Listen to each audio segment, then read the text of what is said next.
Golden Bear Nation, welcome to Rex Lindgren Stadium in Liberty Center for tonight's matchup. Your Bryan Golden Bears traveling east to take on the Liberty Center Tigers.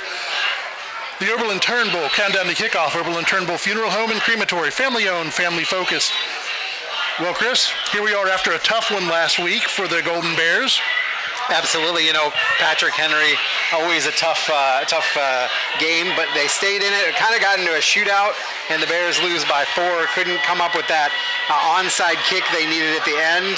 But hey, I'm pleased by the way that they've been playing, especially with the small team that they have right now, and it's gotten even smaller. Every time I pull up, I expect to see those purple and white T-shirts get off the bus, followed by a green MASH tent, the way the team's been lately. But, when we look back at last week, one of the things that really stood out, we talked at the end of the game about not getting off the field on third down, not getting off the field on fourth down. As I sat Saturday morning and reflected back on Friday night, that came down to 2 extra points. Yeah, it really did. I mean, you look at the game, it came down to 3 yards is the difference between tying that game and sending it to overtime or going home with the L. Yeah, absolutely. And, the thing about the Golden Bears is they gave up the big plays, but they didn't quit. They were still in it. And, that's something you got to give credit to the Golden Bears for keeping that going. But talking to Coach Redhead, as I did this week, that was one aspect of the game he wasn't pleased with. 3rd and 9, or 3rd and 19, 4th and 9, and they score on plays like that. They score the 3rd and 19, they get to 4th and 9, and then they score on that next one. That's challenging. It's a tough thing. And one of the things that tonight, coming in here, the Golden Bears are going to have to be disciplined. They're going to have to play disciplined football because, once again, just like at Delta, we've got a wing tee coming at us with a lot of different looks, a lot of eye candy, a lot of misdirection.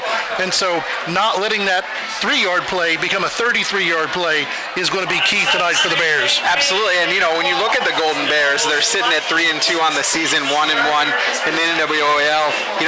You're looking at 2 players, basically, Jace Kepler and Sam Harold. Now, there's a great supporting cast in there, but those 2 are pretty much the offense. 2,300 yards, 30 touchdowns combined. The number 1 rusher and the number 2 passer in the NWOAL. That is a tall order. And even last week, when the Patriots shut down Harold, at the end of the game, it looked good. 11 carries, 110 yards, but 71 of those were on 1 carry. Yep. So you've got 10 carries for about 30 yards in there, but what he didn't do on the ground, he made up for in the air with over 100 yards in receiving yards. Again, those 2 have just been carrying the team all year, and I don't think we'll see anything different tonight.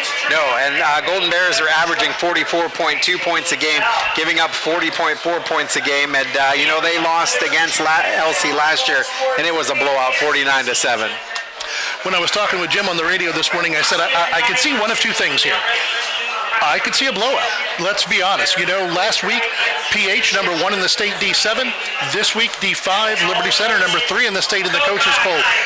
2 formidable players. It would be like in a Big Ten schedule, your athletic director scheduling you to go to the big house on one Saturday and then to the shoe on the next Saturday. That cost ADs their jobs in college. But here tonight, that's just what we've drawn up. And so tonight, it could be ugly. I think, though, when you look back at the history for this Tiger team, they don't play a lot of close games. No. They play a lot of blowout games, and when in the playoffs they've fallen short, they haven't been close games. If the Golden Bears can stay close, I think we're going to have ourselves a whale of a second half, but they're going to have to do it first, and they're going to have to do it early as they receive the opening kick. You had a chance to talk to Coach Redhead this week. Why don't we take a timeout? We'll come back with the Grant Redhead Show, and then we'll be back with you and take a look at Liberty Center. You're listening to and watching the Golden Bear Sports Network. Discover affordable transfer opportunities at Northwest State. Start here and save thousands on tuition. Our advising team will help you get your credits transferred. So don't wait another minute. Get started today. Nobody likes an awkward silence. You can actually use it for something good. You haven't really been yourself lately. Are you okay? Find out how you can help a friend with their mental health at seizetheawkward.org.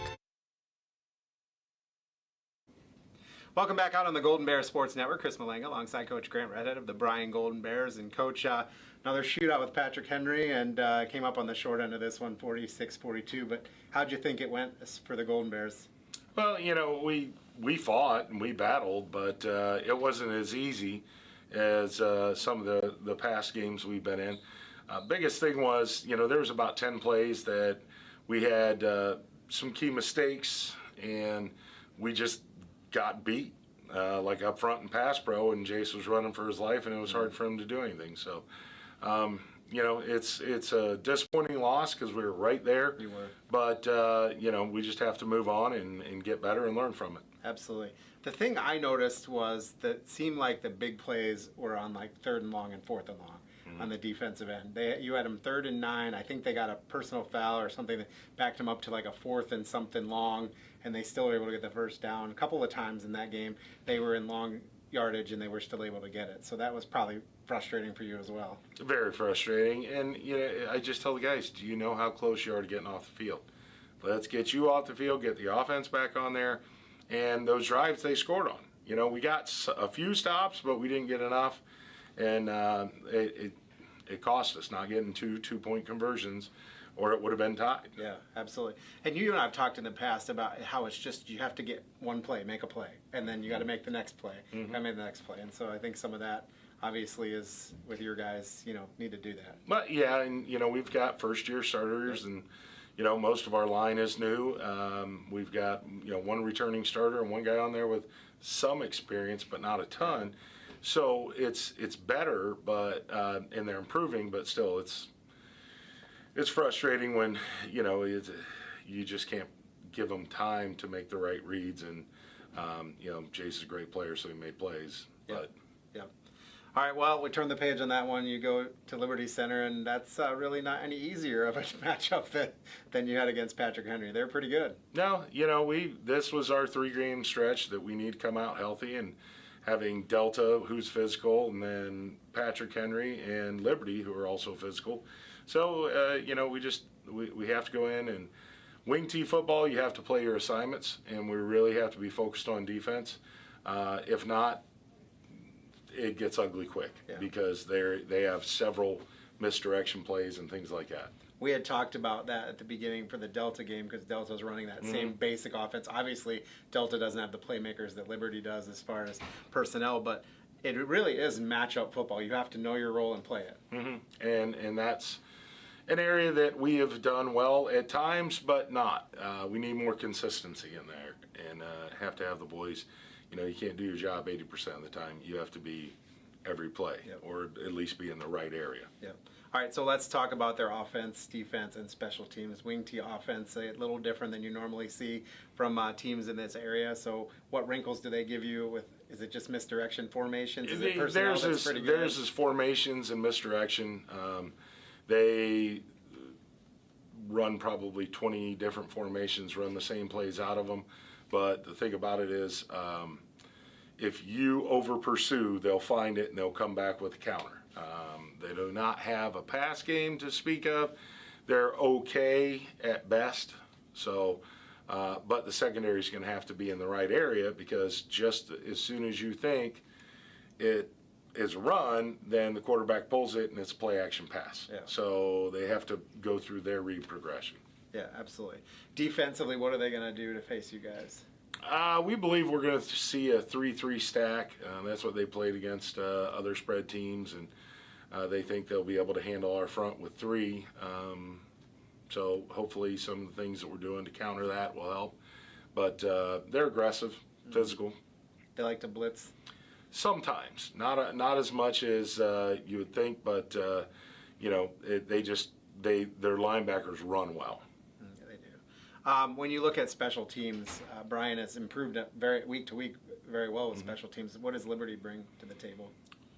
They're not bad at all. They've scored some touchdowns on their kickoff return, and they've got a kicker that can put it in the end zone on kickoff and get touchbacks, and that's the best kickoff team there is. So, we're going to have to play well in that facet of the ball in all 3, really.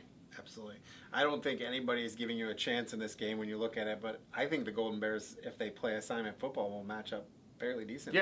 Yeah. We've gone in there twice in the previous 8 seasons where nobody gave us a chance and we beat them and shocked them. So, I know we can do it. It's just, are we going to be great football players from the chin up? That's what we need. Yeah, absolutely. Well, I'm starting to get a little thin injury-wise again. We had an injury to Maddox Langendorfer, and anybody else that we're really concerned about, or we got some guys back, or how are we in that department? We're doing all right. We've got the majority of our guys where the injuries came were on the junior varsity. So, we've got several guys at that level that would be out this week.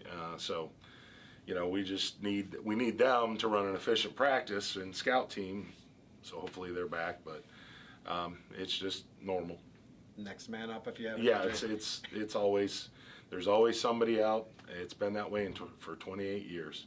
You just got to get over it and get the next guy ready. All right. Well, Coach, wish you the best of luck as you face the Tigers. Yep. Thanks. All right. Coach Grant Redhead of the Bryan Golden Bears is going to come back with more after this on the Golden Bears Sports Network.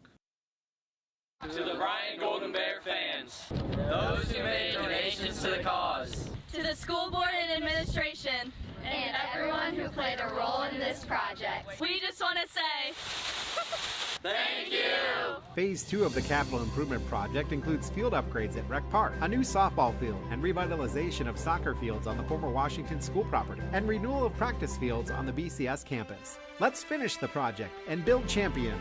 Go Bears! Bryan Bill!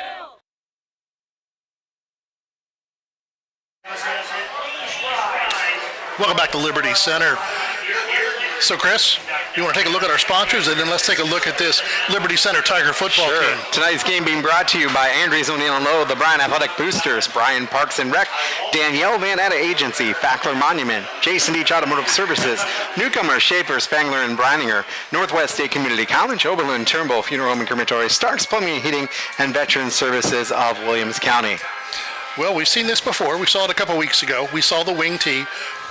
But this is a wing tee taken up another notch. If you look around this place in their pregame prep and everything, this is a throwback to old school 3 yards and a cloud of dust football, except it's now 8-9 yards and some turf pellets. Yeah, and when you got guys like Trent Cruz, Colton Cruz, and Colton Chambers in your backfield, it's pretty good backfield. It's pretty good backfield, and that's what they're going to want to do. Is they're going to run it and run it and run it. Landon Amstutz, their quarterback, has thrown 28 passes all year. I think William Zedek threw that in the first half at Fairview. Exactly. I think you're right. And, they're averaging 44.8 points a game, and they're only giving up 8.2. That's the number that scares me. The number that scares me is that defensive number. Is when everybody comes to Liberty Center, you think about that running game and that offense, and it's a system. It is a machine-like offense, and they just take it down the field. No one's going to get surprised. No. But no one's able to stop it. But the number that really sticks out to me is not only that 8.2, but just how few yards they give up. Yep. And this team will hit you, and will hit you again. It's that time, ladies and gentlemen. Why don't you join us as we take a pause, as we honor our country with tonight's national anthem. Our anthem is sponsored by Veteran Services of Williams County.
We'll be right back with our keys to the game on the Golden Bear Sports Network.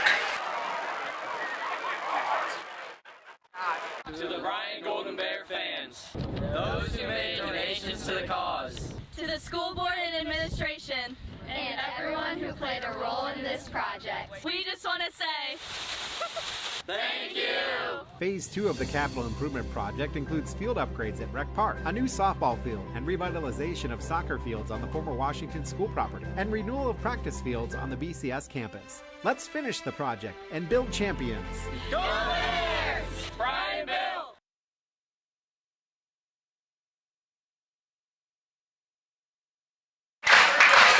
Welcome back to Liberty Center. Tonight's matchup between your Bryan Golden Bears and the Liberty Center Tigers. Let's take a peek at our keys to the game tonight.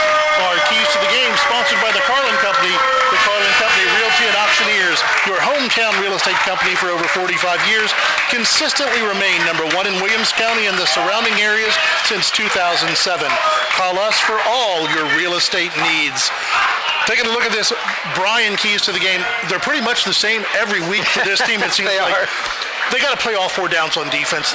Last week they were phenomenal on first and second down. Like we talked about, third and long, we kept Patrick Henry out of their system until we didn't. The other thing that we're going to see is this Liberty Center defense, like Patrick Henry, their first steps forward. All 11 guys, their first steps forward.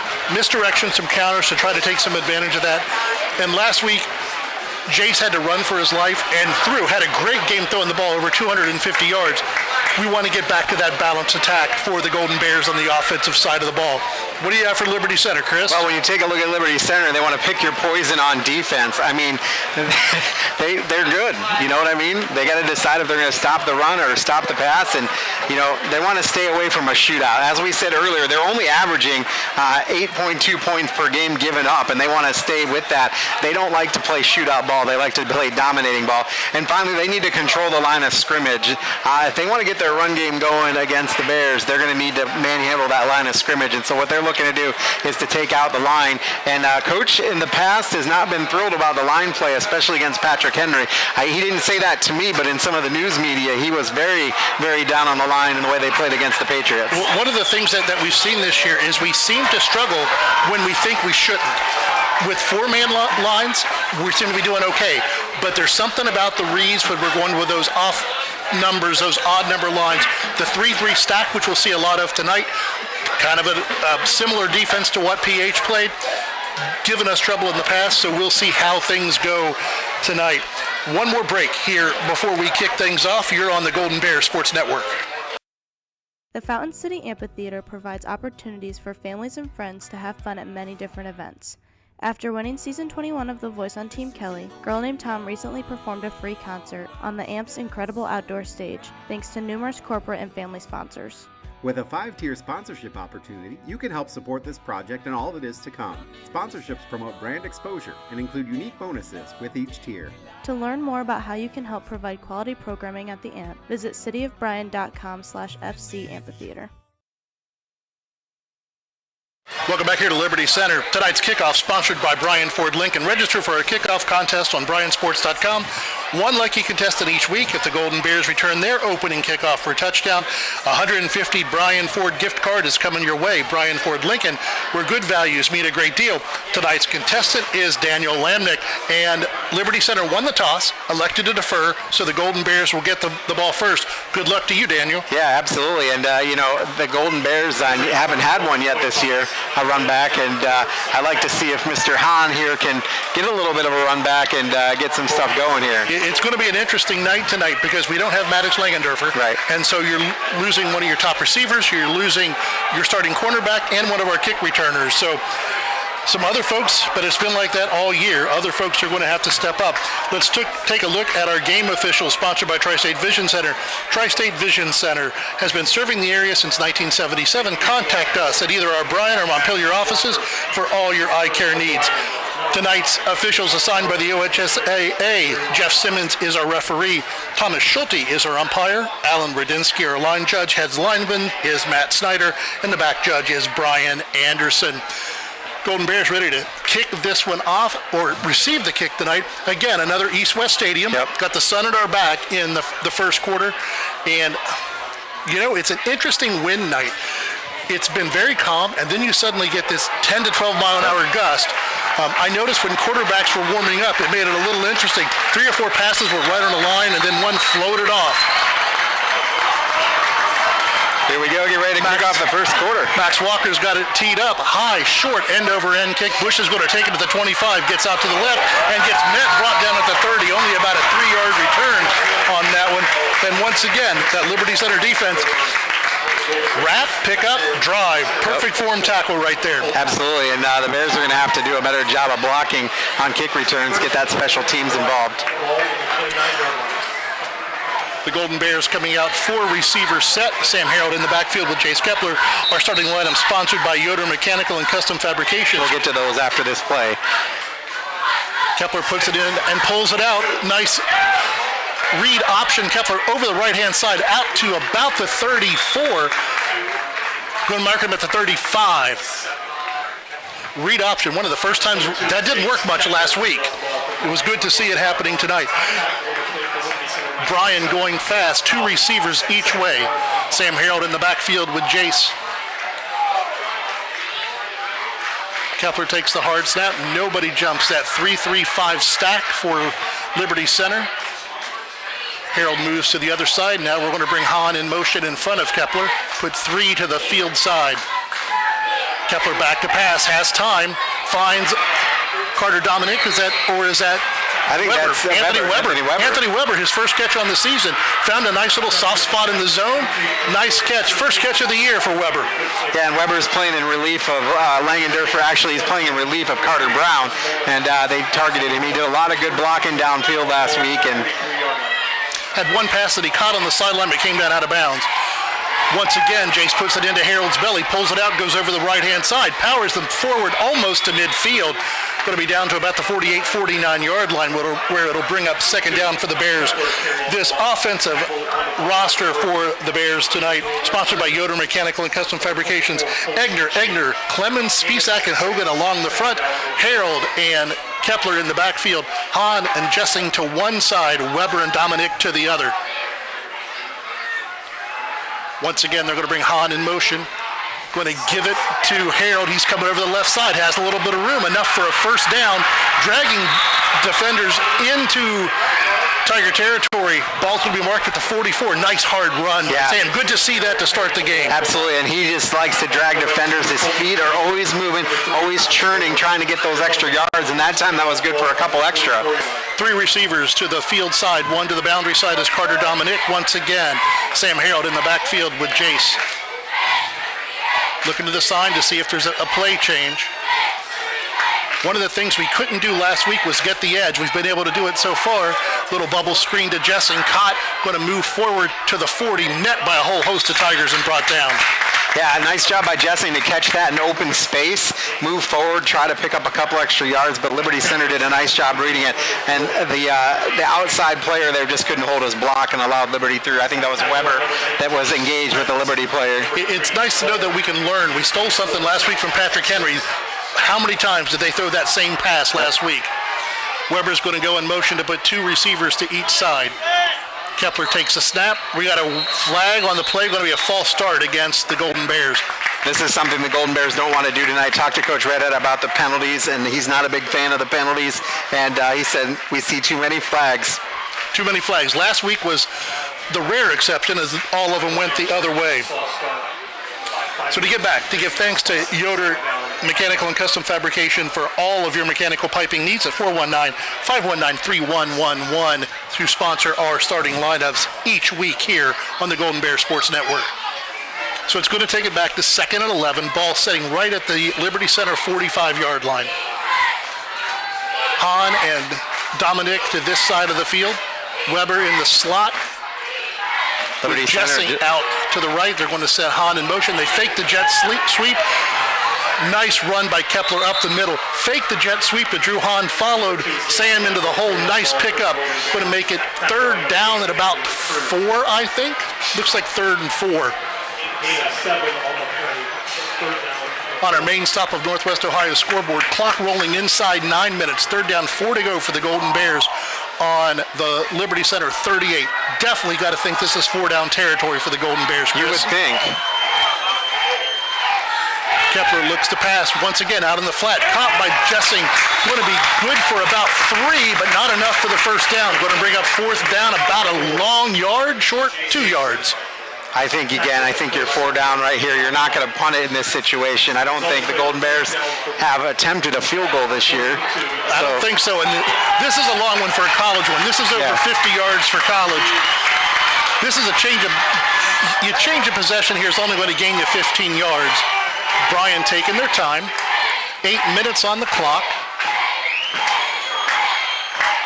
Kepler takes a snap, gives it to Harold. He's wrapped up. He's stopped. Going to be stopped short of the line to gain. Well, the Bears were able to move the football during that drive. Just got it stalled down there, and I think, that penalty backing him back 5 yards kind of hurt in there, and don't want to do too much of that. If we look at that Welling construction replay as it just showed up, is we had a perfect high-low tackle there. You had, was that Xander Zeider got him low, and Landon Cruz got him high. Finished him off. Like you said earlier, his feet are always moving, but it's tough to move your feet when you got somebody wrapped around your legs. That's going to bring Liberty Center out. 2 in the backfield with Amstutz. Going to make a little bit of motion now. As Coach Red had said in his coach's show, would have faked the handoff. Amstutz is going to pass. Short hops it out into the flat, incomplete. Good thing that pass short hop because he had running room. That was to Trenton Cruz, and Cruz is one of those guys that comes out of the backfield. He isn't lining up as a wide receiver, comes out of the backfield, and he had a lot of space in front of him. But how many times this year have we talked about how difficult it is to roll left for a right-handed quarterback, especially someone who's thrown the ball 22 times all year? That's a tough first play. But one of the things Coach Red had said is really this Liberty Center team runs about 12 plays, but they run it out of about 15 different formations. Going to be in the shotgun this time. It's going to come around this side.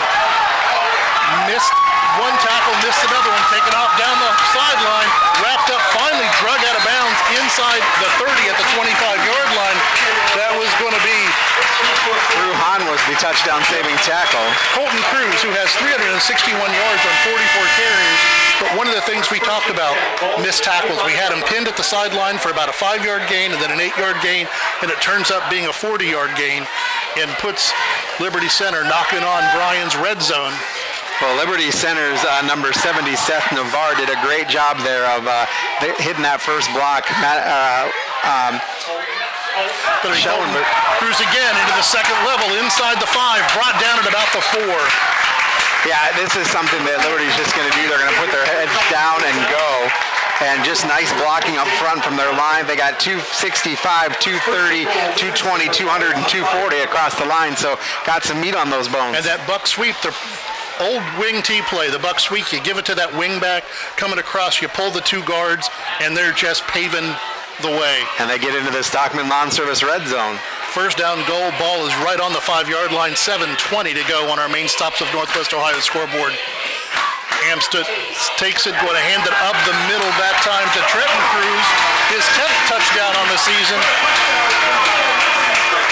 And that's methodical Liberty Center football right there. You know it's coming, you can't stop it. That's just it exactly.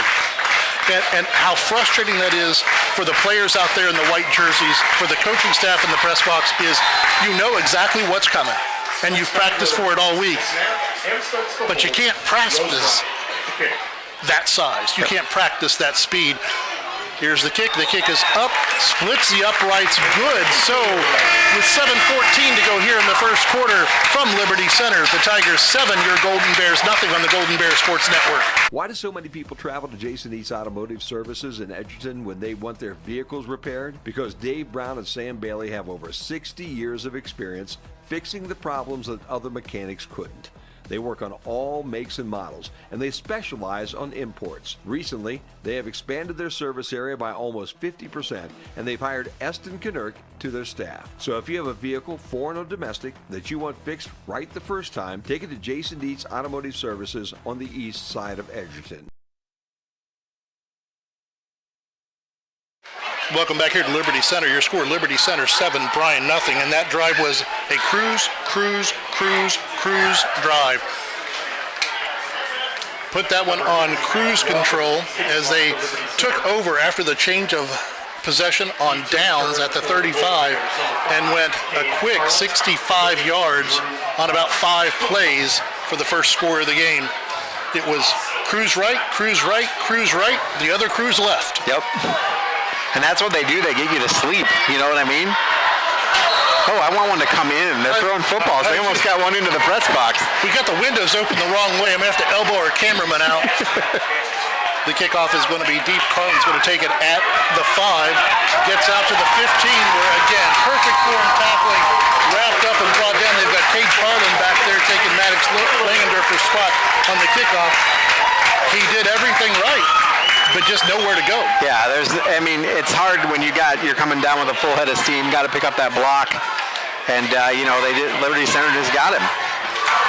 So this is one of the things, and I was hoping with getting the ball first and the way that first drive moved that we'd be able to strike first. Seems so often this year we've been playing from behind, and here we are again down 7-0 on the scoreboard and putting things back into the hands of our dynamic duo in that backfield. You got to be really careful here and take care of the football when you're starting your own 15. Going to give it to Sam. He's going to come over the left side. He's got room. Stiff arm, wrapped up, brought down. Going to be enough. Looks like a Golden Bear first down. Just enough for a first down. Nice move there. Hole opened up. Sam able to get through it before it closed. And again, double tackle. Same 2 guys for the Tigers. Ball in the 25 now. First down, 10 to go, Golden Bears. Kepler's going to take a design quarterback run to the right. Wrapped up, spun around, brought down for a gain of about 2. Bears tried a little misdirection themselves. Had a couple of guys pulling left, and Kepler went to the right. Seth Navarre broke into the backfield on that one. Gain of about 2. Going to be second down, 8 to go for the Golden Bears.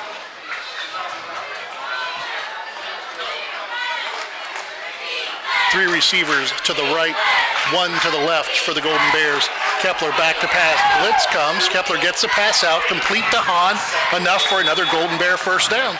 That is a good pass right there to the right. It was going to Drew Hahn the entire way. He did a nice job not looking down the receiver. I want to look at this matchup here on the sideline here by us. You had Carter Dominic one-on-one with a significant height advantage. Yes. Going to be once again Harold breaks through one tackle in the backfield, spun around, and a whole swarm of Tigers meet him. Yeah, and that's just a loss of a yard there. And that time they were ready for Sam to get the football, and coming in was Trenton Cruz.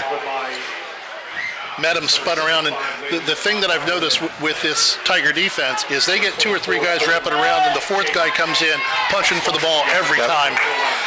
And this Tiger defense has 4 touchdowns this year. Kepler rolls to his right, thinks about throwing, now gets rid of it, going to be picked off. And that was unfortunate. It's a good thing Jace Kepler didn't take a huge shot there, because he had 2 guys, if you see this on the replay, he had 2 guys unblocked. In pursuit.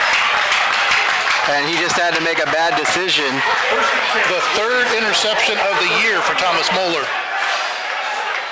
And that play was really led by number 57, Deegan Schwager, to come in and make that tackle, or make the pressure rather. So this time, Liberty Center takes over in Bryan territory on the 39. Amstutz in the shotgun. Going to get fake pass, complete. Pass is going to be completed to Chambers. Going to be good for about 5. Chambers, again, one of those guys that's that 3-headed monster in the backfield. Chambers lines up as a running back and able to come out and make the catch. Trenton Cruz coming back into the game. He checked out for a couple minutes after making that hit on Sam in the backfield, bringing him back in now. He's back in that traditional fullback position behind his quarterback. Amstutz under center. Tight end, 2 wing backs. Colton Cruz in motion. They give it to Trenton up the middle. He breaks through the secondary. He's Kepler is chasing after him, drags him down once again inside the 5, inside the Stockton Lawn Service red zone. Big time tackle there, touchdown saving tackle by Jace Kepler, but there was nobody there. And Schellenberger did a hero's try at that, but Jace did a good job bringing him down. And one of the things that Jace tried to do is he tried to punch it out from behind. When he realized the ball wasn't coming out, just held on to the jersey and wrestled him to the ground. First down for Liberty Center. Ball inside the 5 at the 4. Amstutz turns and hands off to Colton Cruz, and he's going to power his way in for another Liberty Center touchdown. Well, not what the Golden Bears wanted. You know, they had a promising first drive with the turnover on downs. They started deep in their own end zone, were moving the ball forward, and then the unfortunate turnover, and you can't give Liberty Center a short field. Not a short field, not with this running game. Pending the extra point, it's going to be 14-0 with 4:17 to go in the first quarter. Ian Rosebrook on to try the extra point. Already has 25 on the season. Make that 27 now after the 2 tonight. So your score with 4:17 to go in the first quarter. Liberty Center 14, Bryan 0 on the Golden Bears Sports Network. Discover affordable transfer opportunities at Northwest State. Start here and save thousands on tuition. Our advising team will help you get your credits transferred. So don't wait another minute. Get started today. Every day, thousands of kids start vaping. So if you want to talk to your kids, you got to get it trending. I was just trying to get your attention. Could I just ask? Visit talkaboutvaping.org for tips on when and how to have the vape talk. Welcome back to Liberty Center, where your Bryan Golden Bears are trailing the Tigers 14-0. Nothing to sneeze at. I mean, this Liberty Center team is number 3 in the state. Yep. They're well disciplined. They do what they do, and they do it well. And you just have to hold on to a little bit of hope. Last week, twice, the Golden Bears went down by 2 touchdowns to come back and tie the game. So you got to get something started this drive, though. Absolutely. This drive cannot end without points. I will tell you, clock issues again today with the sun on the scoreboard. We're doing our best. And again, we talked about it earlier, at East-West Stadium, and that scoreboard is in the face of the setting sun. Booming kick this time, going to go into the end zone. Probably the smartest move that Bryan could have made. Let's take it out to the 20 and start from there. 25 and start from there. Absolutely. I don't mind touchbacks at all. No. Get things settled down. Get a spot on the thing. Don't start yourself behind the line. Behind the chains. Well, one of the things that I talked about with Jim a little bit this morning, and we've seen it here tonight. We just don't have that burner out there, that guy that we have to worry about being at Jesse Owens Stadium in the spring. We don't have that one guy who can just tear things up, and so it hurts us on our kick return. We have to do smart, steady kickoff returns and kick coverage. We did that time. We take the ball at the 25. First play, Kepler's going to put it into Sam's stomach. Ball's out. I believe he was down. Waiting to see what this line judge comes in. He said down. Yep. Thought he was down. Let's see if we can get a replay of that on the Welling Construction replay. Kepler pulls it. They just stripped it. We may have got away with one there, partner. Yeah. We'll take 2nd and 11. We will. As opposed to giving them it at the 19. One of the nice things in high school is even though we have replay, there's not a video board here with replay, there's not a red flag, and there's not a little thing that the ref can go in and take a look. Kepler's going to roll to his right, pressure coming from the backside, throws it wide of his target, Jessing out at about the 35, but the throw went a little bit wide. That makes it 3rd and long, and I'm very much concerned with the fact that every time Landon Bockelman, number 75, is coming through unblocked. And he is off the defensive tackle spot. He's a big fella, and it's hard to miss him when he's out there on the field. Well, and remember, the Bears, you play offense with 5 linemen, and they have 3. Our 5 is not handling their 3 right now. Now they've gone to a 4 lineman, a 4-2-5 nickel coverage. 3rd down and 11 for the Golden Bears from their own 24-yard line. Kepler takes the snap back to pass. They leave Sam in. Nice pass and catch that time. Going to be complete to Jessing, enough for a first down. They moved Sam Harold over to put him on the same side as Bockelman. He picked him up, gave Jason a little bit of time, found the open man. And I tell you what, I want to talk about the play of Gavin Jessing right now. He's really come on as of late, taking advantage of the time in with injuries, and he's been doing a good job. And I think we got a timeout happening here. You've got a Liberty Center player down in the field, so we'll take one with them. You're on the Golden Bear Sports Network.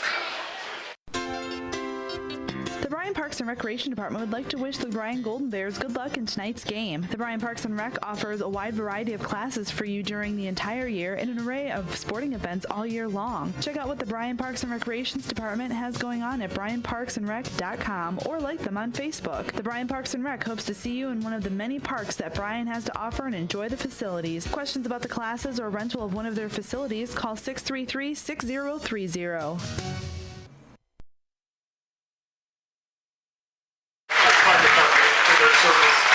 Welcome back here to Liberty Center. Landon Cruz was the injured Liberty Center Tiger. Coming off on his own power to the sideline.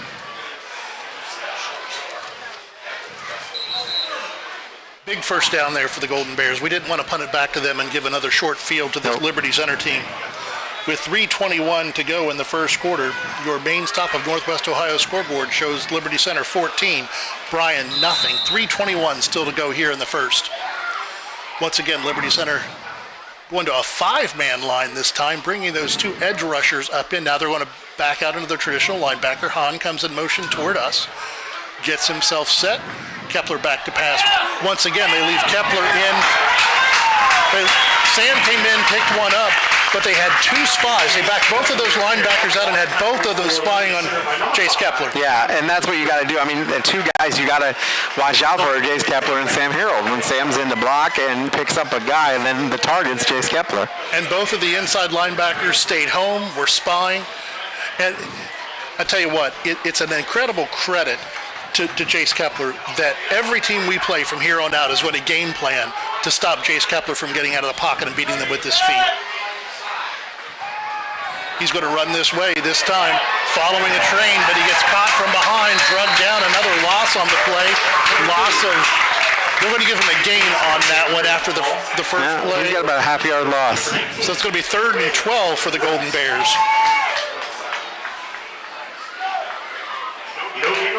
And the protection has just been really tough. Liberty Center keeps rotating guys in, switching up the formations, and with an already thin lineup for the Golden Bears, it's been rough.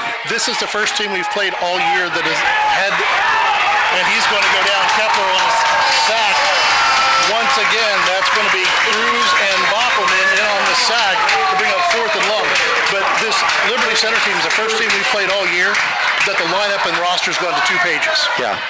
And when you look at the Bryan sideline, we had 12 guys out. It's tough for Coach Redhead in practice even to run a scout team. It's tough to get that second group out there. Duran's going to be back to punt. Going to be 4th down at about 20. Colley's going to be back to receive. Nice high punt, going to be fair catch called. That is going to be Thomas Moeller taking the fair catch. Liberty Center is going to take over. Ball on the 43-yard line. First down, 10 to go for Liberty Center. 1:13 to go here in the first quarter, in a first quarter that has been dominated by the Tigers on both sides of the ball. Yeah, and the Bears have just not been able to get anything going. They moved the ball on the first drive, but they've had to effectively move Sam Harold in passing plays to cover for Jace Kepler and give him an extra blocker, and it's been rough. It's, I know Coach talked about it to the media, talked about it a little bit in the coach's show, is having a little bit of trouble with the offensive line and protection. Going to be, I believe, Trenton Cruz that time up the middle. And interestingly enough, when Trenton Cruz got the ball and went right up the middle, he's going through a whole host of bodies. When they bounce to the outside is when they get the big gains, but he's still got 5 yards on that. 5 yards, yeah. Wolf on the tackle.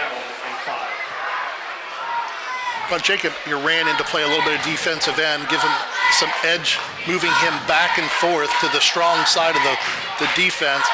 Amstutz back to pass. Those that are in the flat dropped. And that's twice that they dropped it. Once again, attempted for Colton Chambers. Brings up 3rd down and 5. That one was catchable. The last one was skipped. You hate talking about a big play in the first quarter of a ball game. This is a big play. Yeah, absolutely. 14-0, 3rd down, 5 to go. We've got Liberty Center in their own territory. They come out in the wing tee, 2 backs behind Amstutz. He turns, gives it to Colton Cruz, and he's into the secondary again. He's escaped one more time. Going to be inside Bryan territory down to the 30. Yeah, and they really don't have any answer right now for Liberty Center, what they're doing. You had them backed up in their own territory, and here it goes.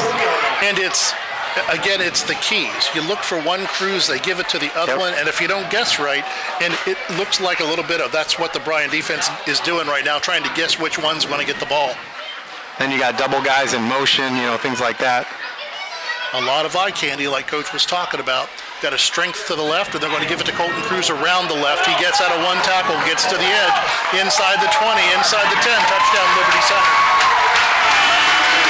They shifted everybody to that left-hand side of the field, and we just had no response. Well, Damian Wolf had a shot at him, and I don't know if we got that on replay, but Damian Wolf had a shot on him, but just missed the shot. You can see right here, Wolf has him one-on-one. And our place was past that, but Wolf had him one-on-one and just couldn't bring him down. So with 3 seconds to go in the first quarter, Liberty Center is going to be kicking to take a 21-0 lead on the Golden Bears. Amstutz the hold, Rosebrook. Amstutz the hold, Rosebrook in to try the extra point. Almost got there that time, but didn't. That kick is good. 3 seconds to go in the first quarter. All Liberty Center, 21-0 here from Liberty Center. You're on the Golden Bears Sports Network. Discover tremendous scholarship opportunities at Northwest State. Over the past 2 years, we have awarded nearly $2 million in foundation scholarships. That's free money for college. Don't miss out. Apply today.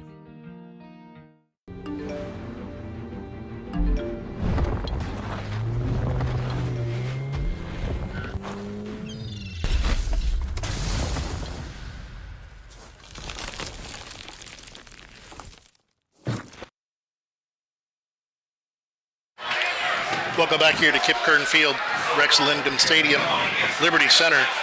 3 possessions, 3 touchdowns. The Golden Bears, 3 possessions, 1 turnover on downs, 1 interception, 1 punt. Yep. That's the difference right there. I mean, and we could sit here and talk all night about the Liberty Center offense because we haven't had an answer. But I'll tell you what, this is a defensive squad. Yep. They're giving Bryan no room to breathe. Kickoff going to be deep again. Hopefully it goes into the end zone.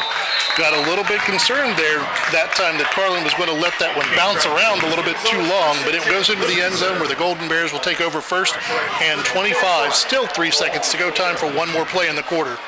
Yeah, and remember that kickoff's a live ball, so if you don't field it properly, Liberty Center come down and fall on it and have it at the 1. I mean, what's the answer right here? I mean, they're going to put both backs in at once. To try to give some more protection. Maybe we can get a double move and get something deep downfield. But that seems to be the answer because right now, Liberty Center's just pinning their ears back and coming. They've gone back to a 4-man front. Chase back to pass. Once again pressured. Hit as he throws. Gets it out. Incomplete. Sam Harrell was the intended receiver there. Good coverage there. Thought he might have got bumped. That was Grady Miller on the coverage. One of the things that I looked at that was Sam was basically trying to box him out because he felt him coming. That's the end of the first quarter here. Liberty Center 21, Bryan 0 on the Golden Bears Sports Network. Here at the Williams County Veteran Service Office, our mission is plain and simple. We are here to serve our local Williams County veterans and their dependents. We are staffed with trained service officers who have the compassion and understanding to assist their fellow veterans in obtaining all federal and state benefits that they have earned. Additionally, we provide emergency financial assistance and transportation to VA medical centers. So if you're a veteran or a dependent of a veteran, stop in today and see how we can help you at the Williams County Veteran Service Office. Rooting on the Golden Bears is a tradition that brings us all together. Just like the sports we love, another tradition has stood the test of time. Oberlin Turnbull Funeral Home and Crematory, since 1922, we've been part of the community, supporting you in the moments of celebration and loss. Just like a team, we understand the value of traditions and the love that binds us together. So whether it's cheering for a win or celebrating a life well lived, remember we are here for you. Oberlin Turnbull Funeral Home and Crematory. Family owned, family focused.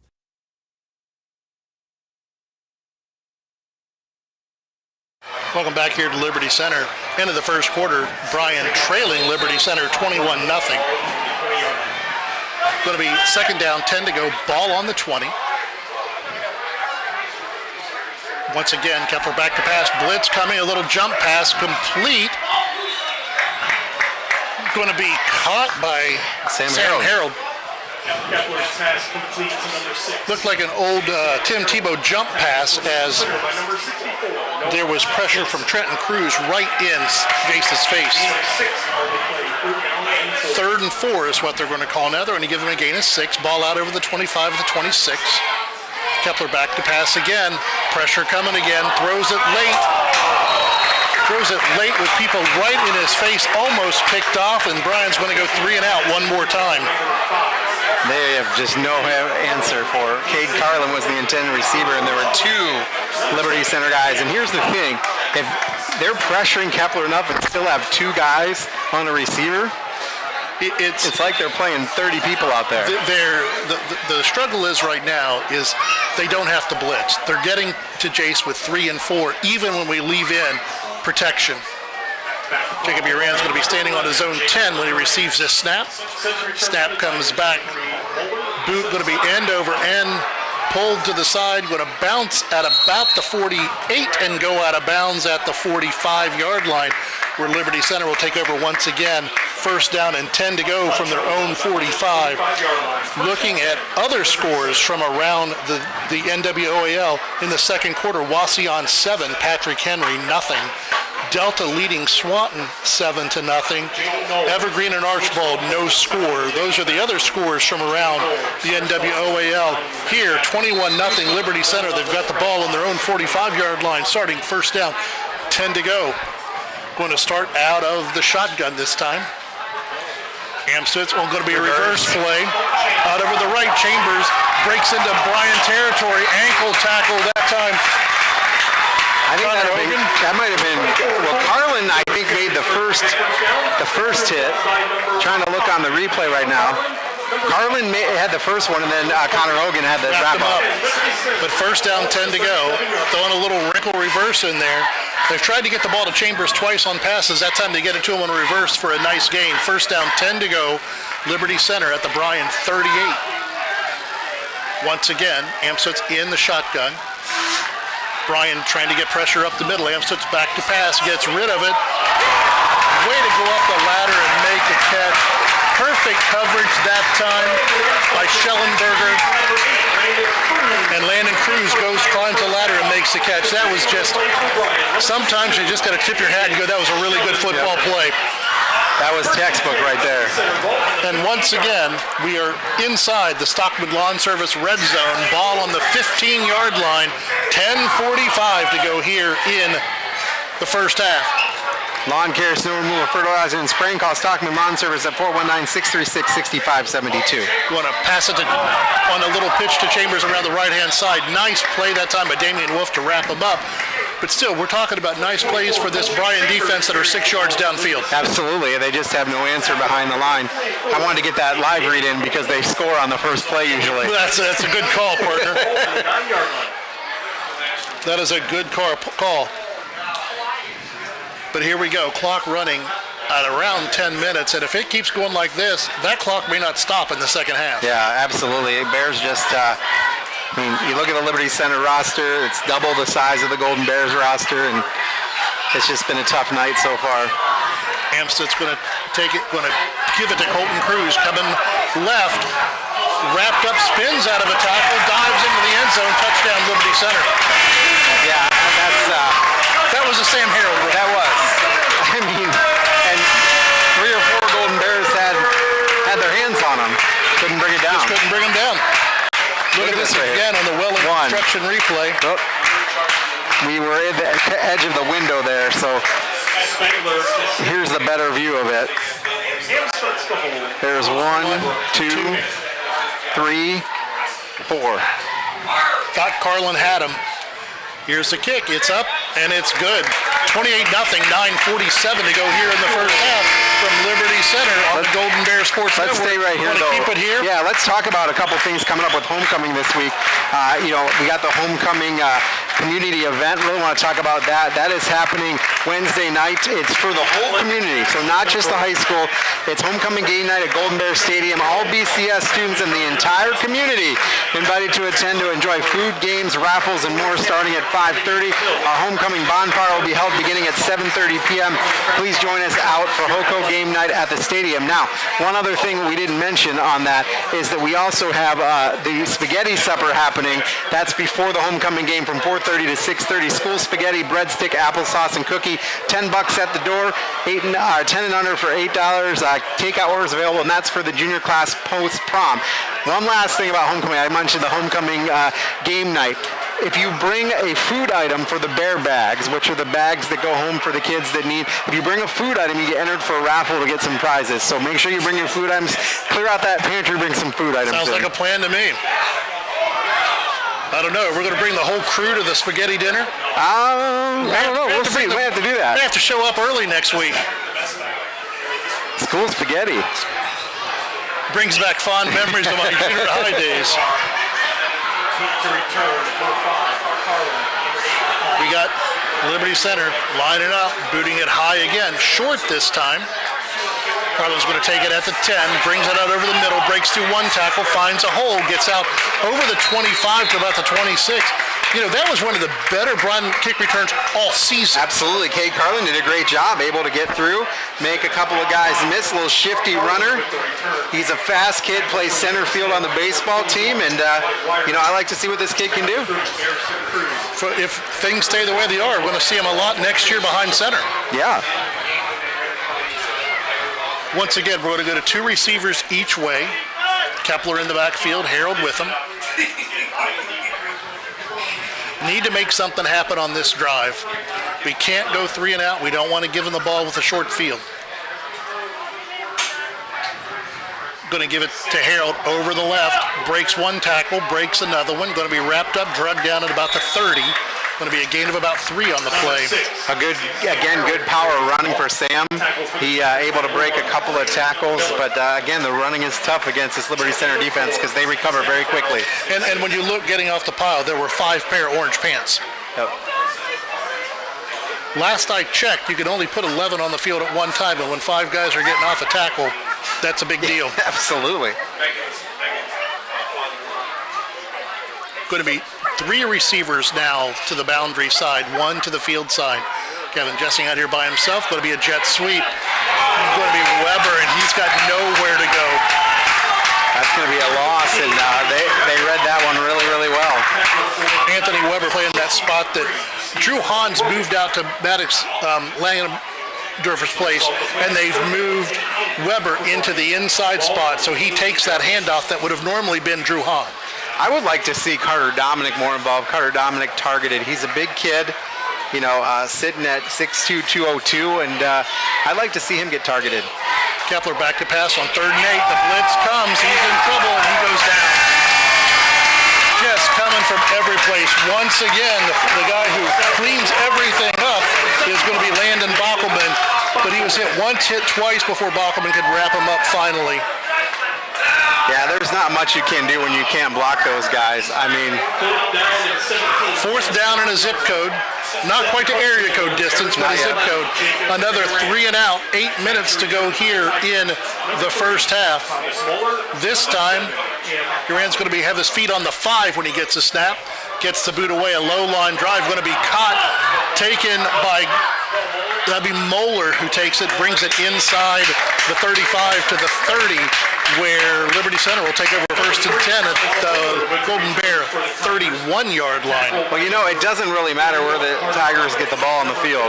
They just have that offense and they're in the next gear. It feels good though if you make them go 90 yards instead of making them go 35. You agreed. Or 31 in this case. 28-0 Liberty Center. I believe if the rules haven't changed since the last time I was in this chair, we start in the second half with a running clock if we're down by more than 30. Amstutz play action pass, back to pass, has a receiver, got to Cruz inside the 10, breaks one tackle, drops the ball, picks his own fumble back up. Going to be first down and 10 for Liberty, first down and goal for Liberty Center. Once again, inside the Stockman Lawn Service red zone for all your lawn care, snow removal, fertilizer, and spraying. Call Stockman Lawn Service, 419-636-6572. The difference there between the Bears and the Tigers is the amount of time that Amstutz had to throw that football. He had plenty of time. There was a Golden Bear on him, got picked up on a block, and that's just something the Bears have not been doing tonight. Another formation change, going to be an I formation, going to give to the fullback up the middle. I believe that's going to be Trenton Cruz. Trenton Cruz carries the ball. Tackle for the Golden Bears. They go from the empty to the shotgun to the wing tee, now to the traditional power I, or just a straight I formation. And when you have the personnel that the Tigers have, you can do this. Running a couple players in, a couple players out. Landon Cruz coming back in, Trenton Cruz coming out. Now they're going to go with one back in the backfield. It's going to be Colton Cruz. Receivers to the right. Going to roll to the right. Looking into the corner of the end zone, to the back of the end zone. Sneaking behind is going to be Landon Cruz, another Liberty Center touchdown.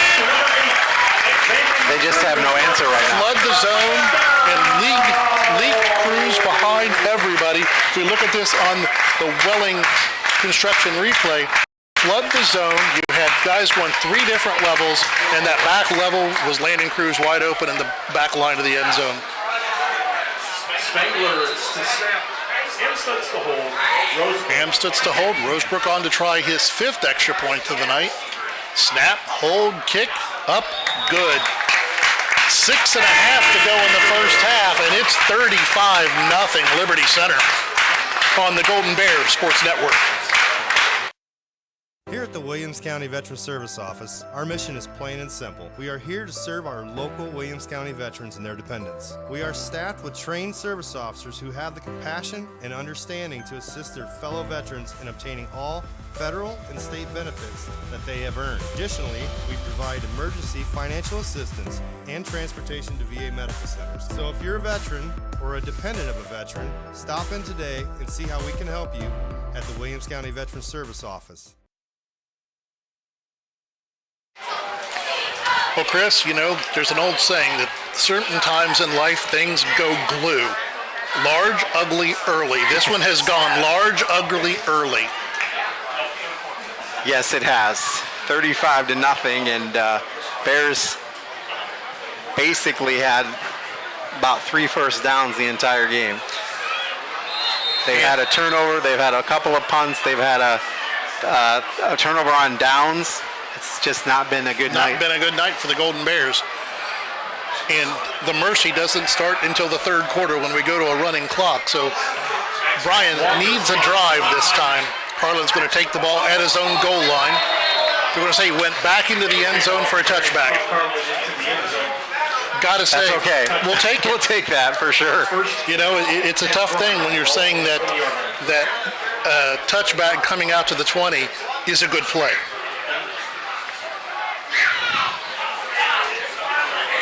This is one of those where if you're the Golden Bear staff and you're the Golden Bear team, you hate to say it, 35-0, 6.5 to go in the first half. You just don't want to get anybody hurt. Right. You can't get any more hurt. You want to come out of this one because you've got 2 games back-to-back that are should win, must win games, and we need to have those 2. There'll be a run up the middle on first down. Going to be good for about 4, which is the first down in a while we've had positive yards. For sure. Damian Wolf with his first carry of the night. Tackle by number 50, Max Walker. I almost think that the Bears are going to need to stick with the 2-back system in the backfield. 1 to block, 1 to get the ball. Going to give it to Harold this time. He spins off one tackle, drives out over the 25 to about the 26, where he's going to be brought down. It's going to be third down, and about 4 to go. At least we're moving in the right direction this time, partner. Absolutely. You get a couple of first downs here. Remember, the Tigers get the ball to start the second half. Like to see a drive that encompasses the rest of the half here, getting a score. Don't want to give the Tigers the ball again. And if nothing else, a confident score. Yep. You know, the one thing we don't want to do is to go into Evergreen and Swanton with completely defeated confidence-wise. Kepler's going to put it in, pull it out, take off around the outside. He gets the edge, gets out of bounds. And he gets hit out of bounds. Waiting to see if any... Wow. Nothing yellow came out on that side except Golden Bear pants. But enough for a first down. First one of those we've had in a while. Absolutely. A nice job there. I thought maybe the Kepler was going to throw this down the field, but it was one of those classic ones we see all the time where he puts the ball in Sam's hands, pulls it off, and then goes there. Making the read option. And I think he does have a third option on that if everybody crashes to pass. Going to be Harold in the backfield with Kepler. Kepler's going to roll out this way. Sam looks to pick up the blitz. Kepler's going to try to escape, run out of bounds again. Going to be a gain of about 2 on the play, 1.5. Yeah, everybody was covered down the field. That was a good job by Jace to take it out of bounds and live the fight. And if you just look at the pursuit, black jerseys everywhere. It really feels like we're playing 22 on 11. It's one of those that if you're a coach up in the press box looking down, you're making a count every play to make sure they've got only 11 guys on the field because it doesn't feel like it. Kepler gives it to Harold, tries to go over the left side, finds a crease, but is only going to get out to about the 35 to bring up third down and about 7, I believe. Going to mark him short of the 35. They get third and a long 7, short 8. Clock running inside 5 minutes on your Main Stops of Northwest Ohio scoreboard. Main Stops of Northwest Ohio open when you need them. You're always near a Main Stop with Thirsty Thursday every Thursday. 2 receivers to the left, 1 to the right, 2 backs in the backfield with Kepler. Takes the snap, back to pass. Here comes the blitz. And it's going to be incomplete. Tried to go. They must have heard your partner. They tried to go to Carter Dominic. Yeah, they did. And Dominic was covered, and the ball was hard to throw when you're getting hit.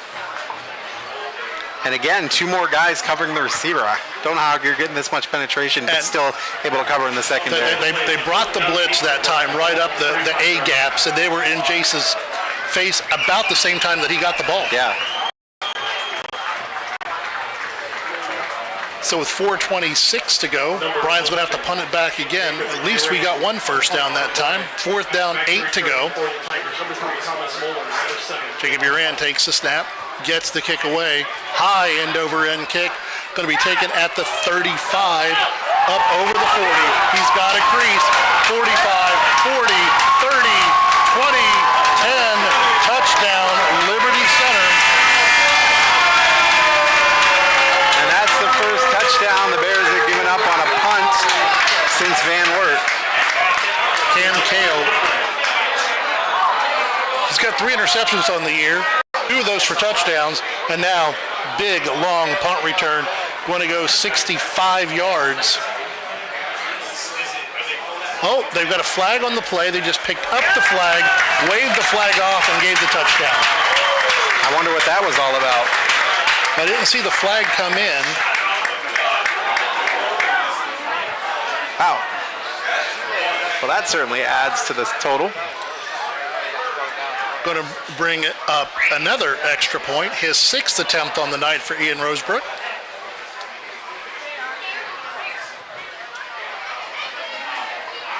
I got to be honest, Chris, I looked at the Liberty Center numbers and saw 42 points a game and 8 points of defense. I thought we'd change the averages.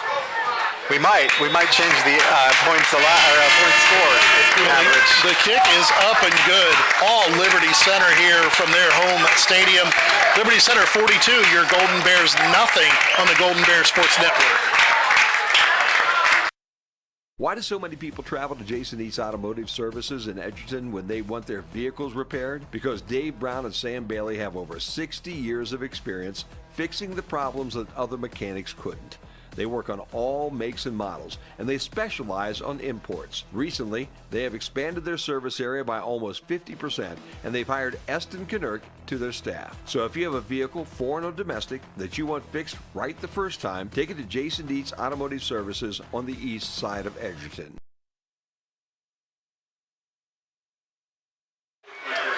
Welcome back to Liberty Center, where this has been all Tigers.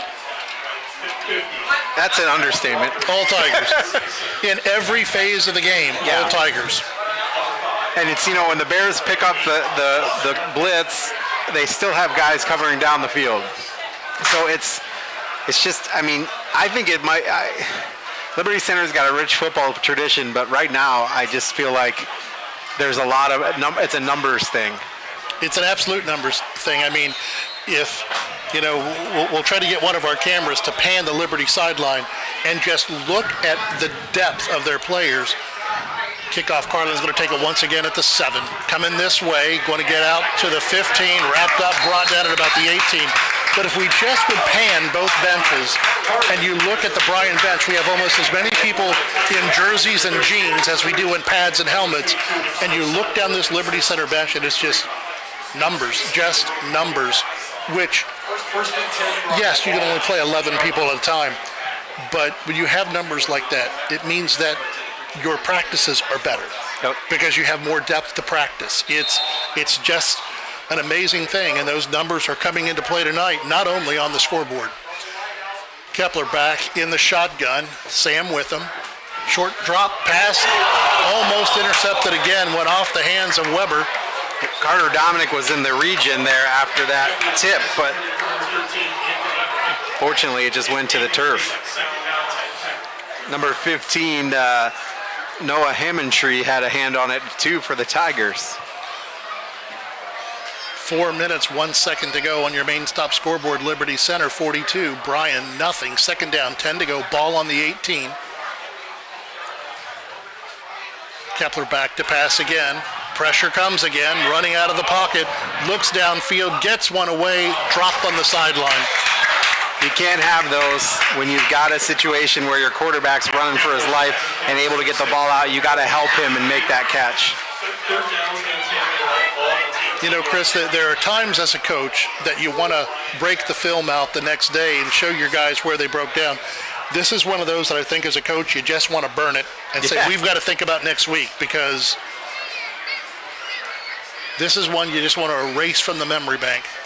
Once again, third down and double digits for the Golden Bears. 2 receivers each way for Kepler.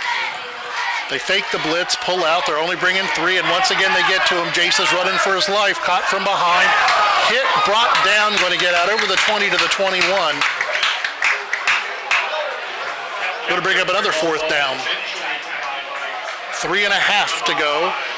Got to kick it back to Liberty Center again. That time, you know, Kepler was a design quarterback run, but again, the pursuit has just been there all night.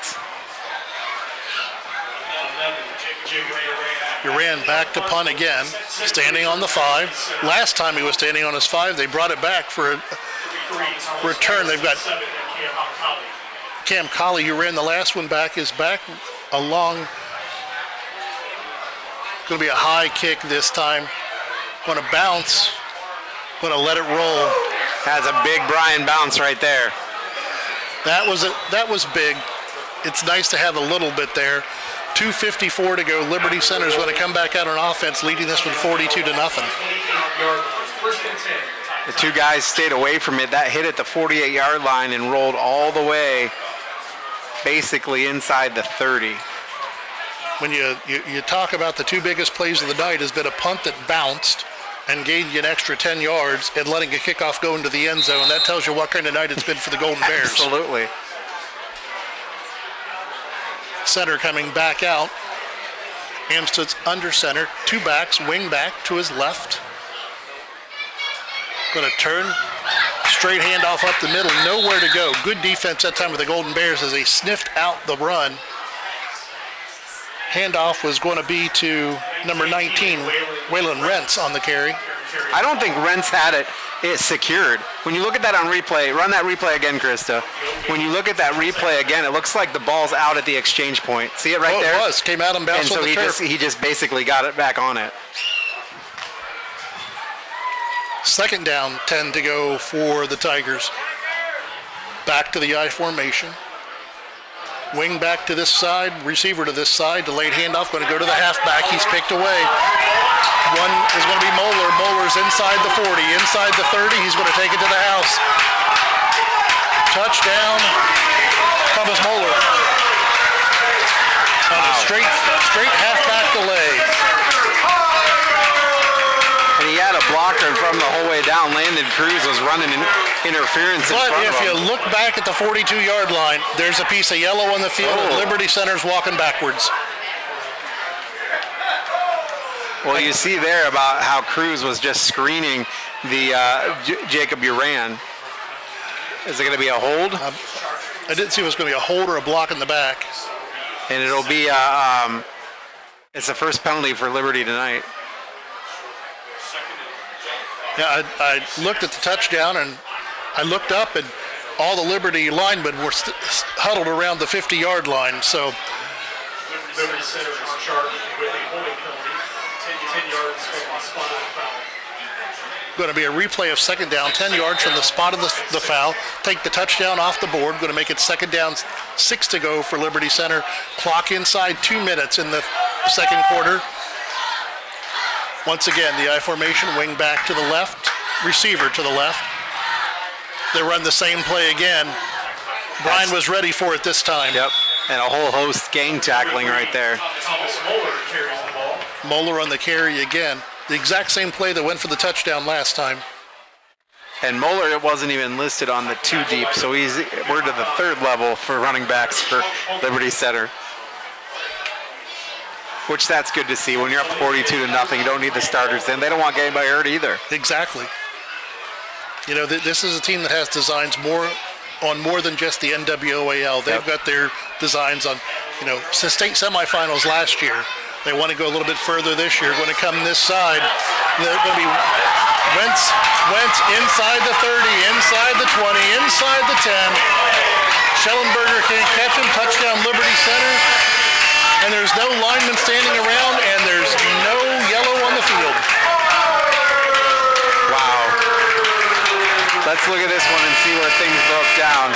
Just good blocking there. Simple pitch to the left. Wentz took it. Nobody could catch him. Good blocking at the point of attack. The blocker stayed engaged long enough to let him get around and did a good job of not holding that time. Rosebrook in to kick again. Kick is up. And this one is good. 1 minute to go in the second quarter of this one. Liberty Center 49, Bryan nothing on the Golden Bears Sports Network.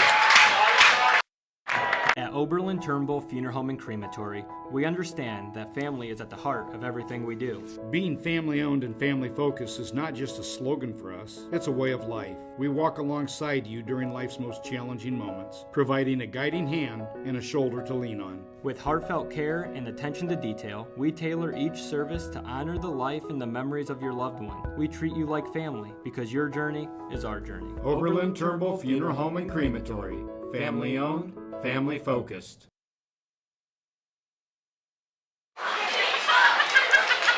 Welcome back to Liberty Center. Not a place that Bryan's feeling very welcome right now, Chris. Absolutely not. 49-0, and the Bears have just had trouble. It's Minion night, by the way, in the student section. So you see we got the Minion down there. I don't know if that's Kevin or who that is, but if you check the student section, everybody's in yellow and, still trying to have fun. Number 5, Carlin. Number 8, Carlin and Drew Hahn back to kick again. So far, every kickoff has gone to Carlin. Oh, almost got one that time. Almost got one that time. I was getting ready to shove a cameraman out of the way and grab me a football is what I was going to do. Got a little bit of a weight advantage up here. Kickoff once again to Carlin. He's going to take it at the 6. Brings it out over the 15, gets to this side, turns it back upfield, gets over the 20 to about the 23. Nice running there by Cade Carlin. He's done a really good job returning kicks tonight. Wondering to see if in the third quarter we may see him behind center a little bit. And the other thing is when he got hit, he held onto the ball. He secured it.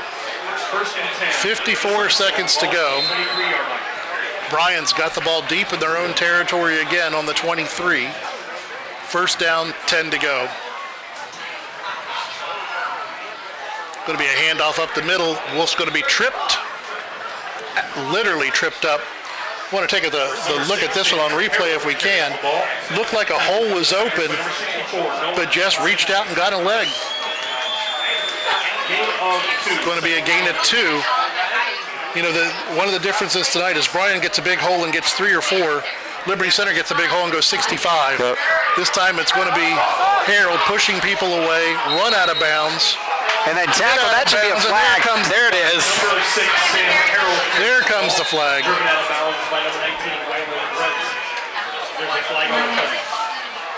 That should be a personal foul. That's going to be 15 more for the Golden Bears. Everything was good getting him out of bounds. It was throwing him down at the end of the play after the whistle that was the problem. And we've heard that there's been a couple of pretty nasty personal fouls against the Tigers this year. That's going to move the ball, should move it up to about midfield.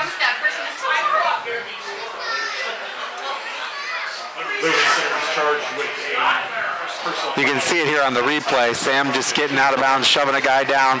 Right here, he's out of bounds, and then number 19, Waylon Rentz, just threw him to the ground and got the flag. So like I said, everything was good going to the out of bounds. It was that last little bit of shove that did it. Nice double fake. This time Kepler's got a guy open, but there's going to be a flag. The ball's on the turf. They're going to say it's incomplete, but it was going to come back anyways. There's a flag laying at the 46-yard line. A nice cross by the two backs. Fake to both of them on play action. Gave Jace a little bit of time to roll out and make the pass. That's going to be a hold on the Golden Bears, by the way.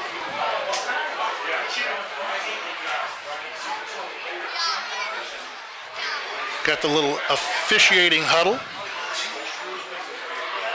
Don't forget we've got the Bryan High School Marching Band happening here at halftime. They'll be going first. So we'll give you a score and send it straight to the band. Waiting for the call from the officiating crew. Ineligible man downfield. There you go. Well, the initial, this official that has the ball in his hand right now, single hold. Well, the ineligible downfield is because the play took so long to develop. And it was right there. Connor Hogan, number 55, was the one that was going to be whistled. Engaged in his block, but you can only be 3 yards downfield, and he was about 5 when the ball left Jace's hand. Going to bring up second down 15 for the Golden Bears. 15 seconds to go. Going to move Harold in motion out to slot right. We don't see Sam lined up in the slot very often. Kepler back to pass. They drop 8 into coverage. They've got a spy, and here comes a spy, and Jace is in trouble. He gets out of the way, escapes downfield, inside Liberty Center territory, going to be down near a first down. Going to be about let's see. The spy came late. You can see the spy charge right there on our Welling Construction replay. Jace escapes, is going to get 14, is going to bring up third down, 1 to go. He gets out of bounds, so Bryan's got one more play this half. Chuck it downfield. Only problem is I'm not sure if we have enough time to chuck it downfield. But if you look at the Liberty Center defense, 5 defenders back at the 20-yard line. And he gets away. Nice play by Kepler. Thought he was going to go down. Rolls, throws, deep knocked down by Liberty Center, and that's going to take us to halftime. I thought for sure he was going to be wrapped up and brought down once again. Just all heart by Jace Kepler to escape that sack and to bring things back. That's halftime, folks. Liberty Center 49, Bryan nothing on the Golden Bears Sports Network. Discover affordable transfer opportunities at Northwest State. Start here and save thousands on tuition. Our advising team will help you get your credits transferred. So don't wait another minute. Get started today. Every day, thousands of kids start vaping. So if you want to talk to your kids, you got to get it trending. I was just trying to get your attention. Could I just ask? Visit talkaboutvaping.org for tips on when and how to have the vape talk. Why do so many people travel to Jason Eats Automotive Services in Edgerton when they want their vehicles repaired? Because Dave Brown and Sam Bailey have over 60 years of experience fixing the problems that other mechanics couldn't. They work on all makes and models, and they specialize on imports. Recently, they have expanded their service area by almost 50%, and they've hired Eston Knerk to their staff. So if you have a vehicle, foreign or domestic, that you want fixed right the first time, take it to Jason Dietsch Automotive Services on the east side of Edgerton. Up here comes the band. Welcome back here to Liberty Center, 49-0. Liberty Center all over the Golden Bears, and here comes your Bryan Marching Golden Bear Band. This is such a powerful tool in the world of visual entertainment. For example, when in 1982 an aging Rocky Balboa has to face death and hardship in his personal life, things change with the help of this song. In the end, Rocky overcomes his demons, re-enters the ring, and reclaims the title. The Bryan Marching Band has been training hard and knows that it's the eye of the tiger. It's the thrill of the fight. Play over time with Survivor's modern rock classic, Eye of the Tiger.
Williams County Veteran Service Office, our mission is plain and simple. We are here to serve our local Williams County veterans and their dependents. We are staffed with trained service officers who have the compassion and understanding to assist their fellow veterans in obtaining all federal and state benefits that they have earned. Additionally, we provide emergency financial assistance and transportation to VA medical centers. So if you're a veteran or a dependent of a veteran, stop in today and see how we can help you at the Williams County Veteran Service Office.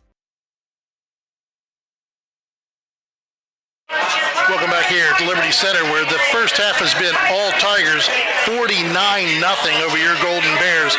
Let's take a moment to take a look around the NWOAL and the area, as a lot of scores are going to halftime.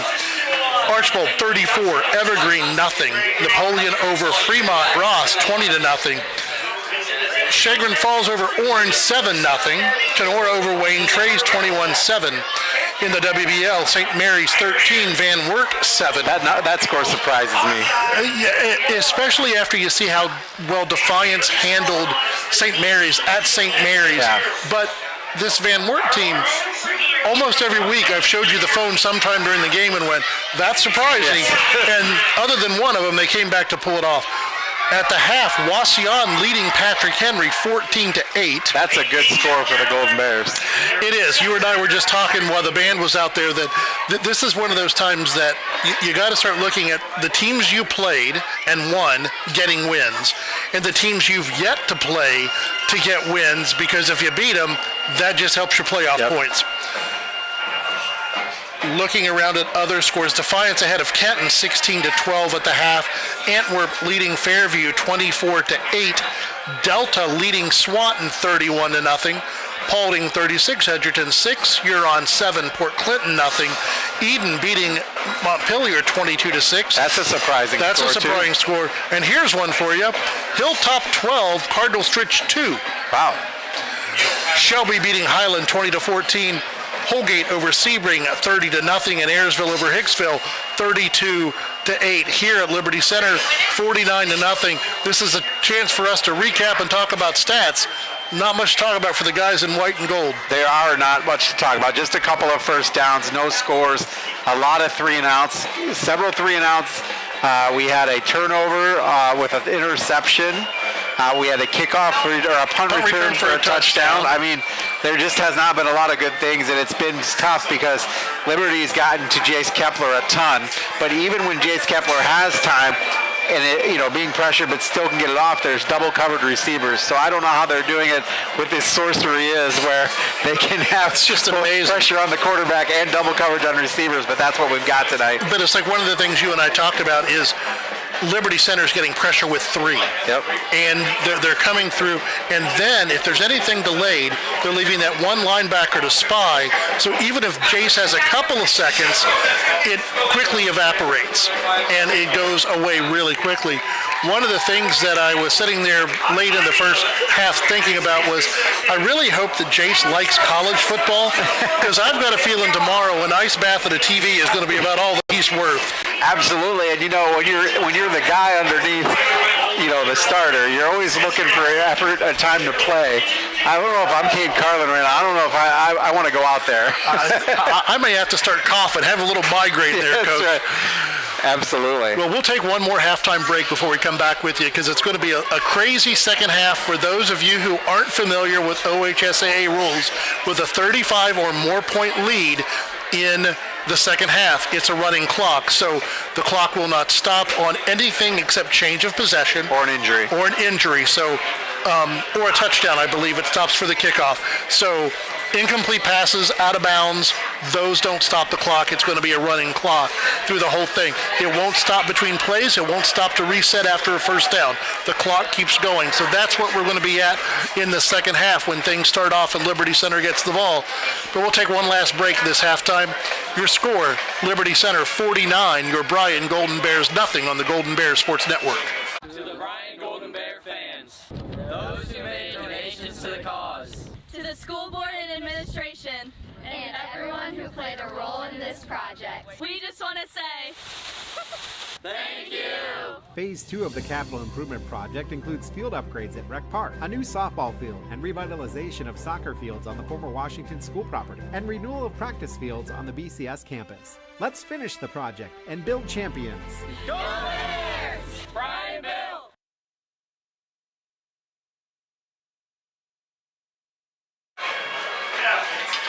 Welcome back here to Liberty Center, where it's Liberty Center 49, Bryan nothing.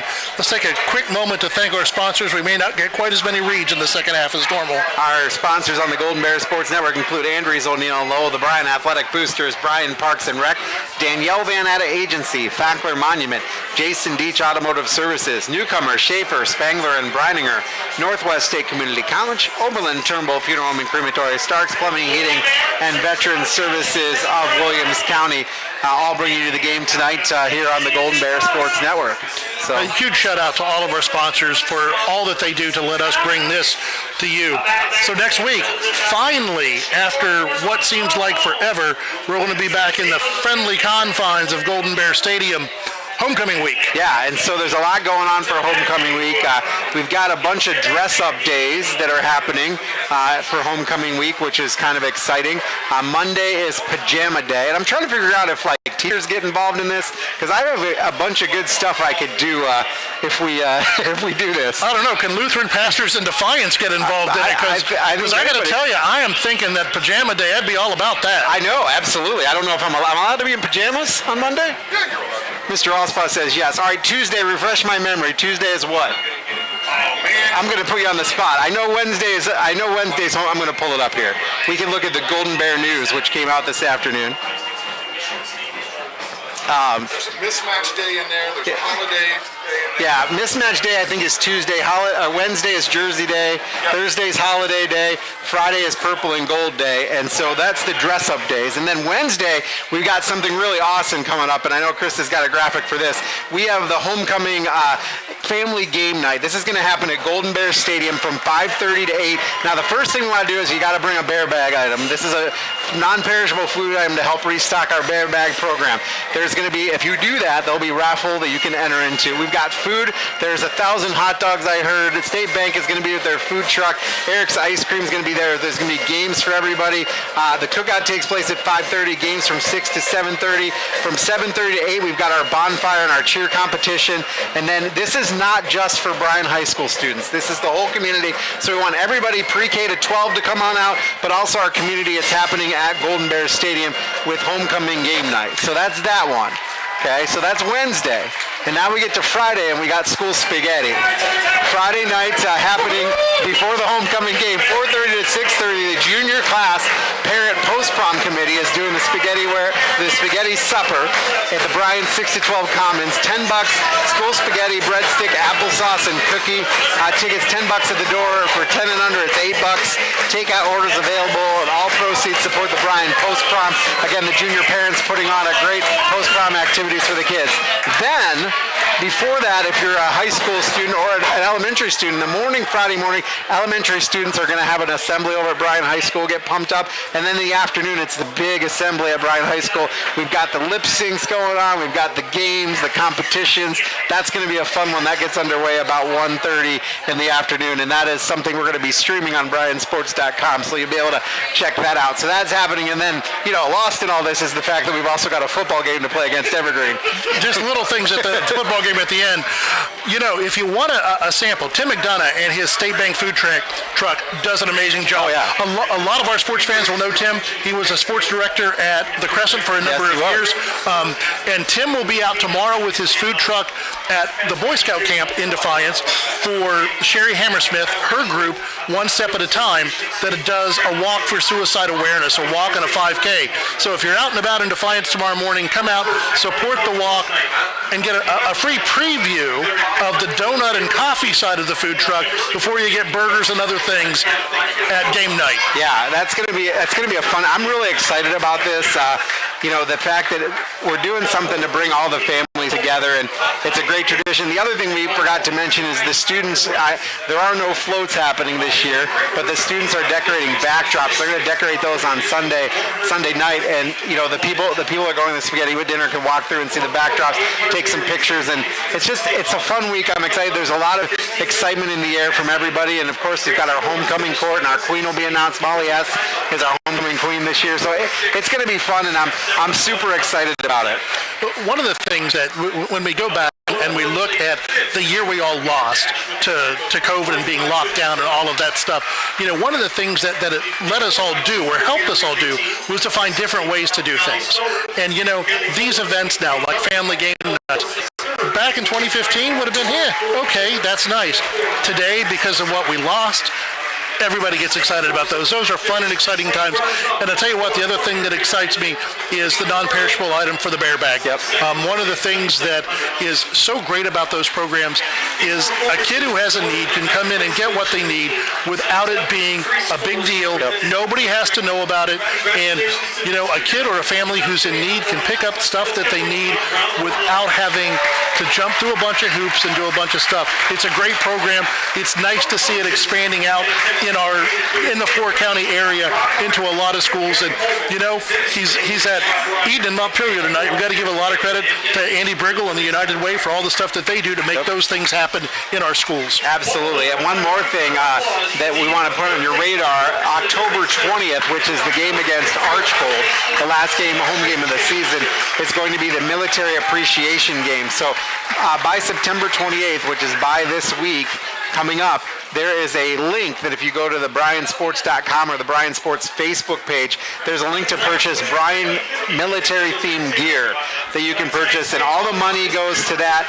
From that goes to the Williams County Veteran Services. So, that's another thing that is really cool that Bryan does every year. It is the military.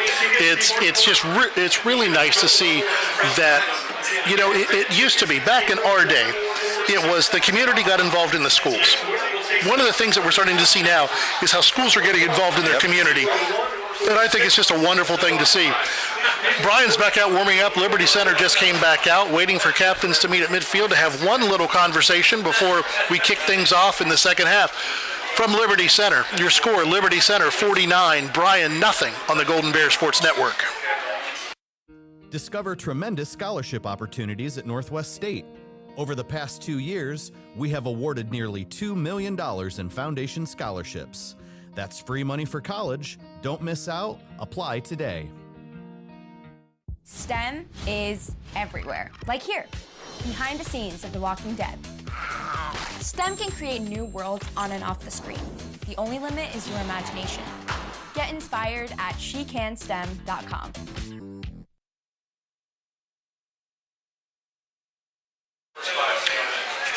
Welcome back here to Liberty Center. We're getting ready to start this second half, and the breeze has kind of calmed. We had some gusts in the first half.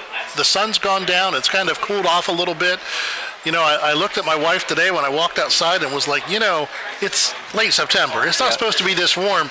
I asked her one time, I said, when we retire, do you want to move south? And she goes, I think I'm pretty good right here. And I was really disappointed. And she goes, but you hate the heat. And I said, well, I was thinking Antarctica is what I was thinking is, there's all sorts of stuff going on at the South Pole Station.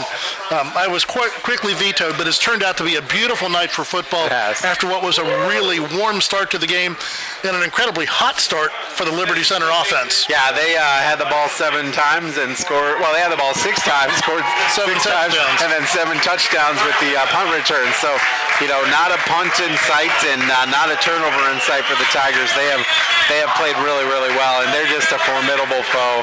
Their numbers are huge. You look at them coming out here as they'll cross through our camera, but there is just a ton of kids out there on that sideline, and the football pride is strong here in Liberty. If we can pan the Liberty Center sideline and then get one of our cameramen to take a look at Bryan down at about the 10-yard line, and just for our fans to see what the numbers are as Bryan's kind of jogging over to their sideline now.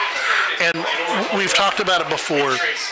Short numbers for football programs is nothing new around the area. A lot of schools are going through it where you're dressing, 35 or 40 guys, which you can run a successful program with 35 or 40 guys. but you get 11 injuries. Yep. And where it hurts is the thing that the fans don't see. We see Maddox Langendorf on the sideline and we go, it's a huge miss. You know, we see Carter Brown on the sideline and go, man, what would it be like if we had him on the field right now?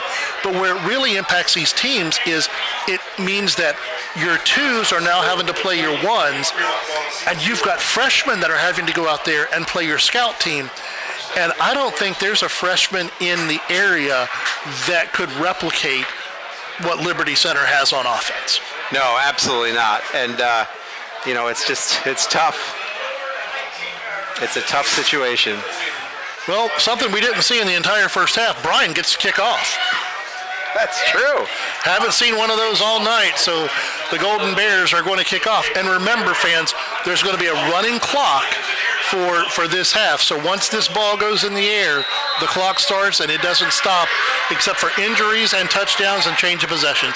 End over end kick going to be taken at about the 13. Out over the 20-25. Nice hit. Couldn't wrap them up, but the rest of the Golden Bears rolled in. It was Jacob Uran on the initial hit before the Golden Bears swarmed under. First down, 10 to go. Ball on their own 27. 28-yard line officially. First down, 10 to go. Clock's rolling now. Interesting. Little huddle for Liberty Center. Tried to sneak a receiver out. Schellenberger found him. Putting a man in motion. Amstutz turns, hands off on the sweep. Around to the outside is going to be Colton Cruz. Out to near the 50, wrapped up, brought down. Carlin, Wolf, and Schellenberger on the tackle. Also coming in to that one was Rainer Clemens. That's a lot of running for Clemens to get out there. Yeah, it is. Off his line position. Don't normally see one of your defensive ends tackling somebody 20 yards downfield. First down, 10 to go, ball near midfield, officially marked at the 47. Traditional wing tee, fullback, two wingbacks. Going to be another handoff. Nice play by Jacob Uran. Best defensive play of the night that time. Colton Chambers gets the snap on the handoff. Uran stops him for a loss of 1 on the play. Second down, 11 to go.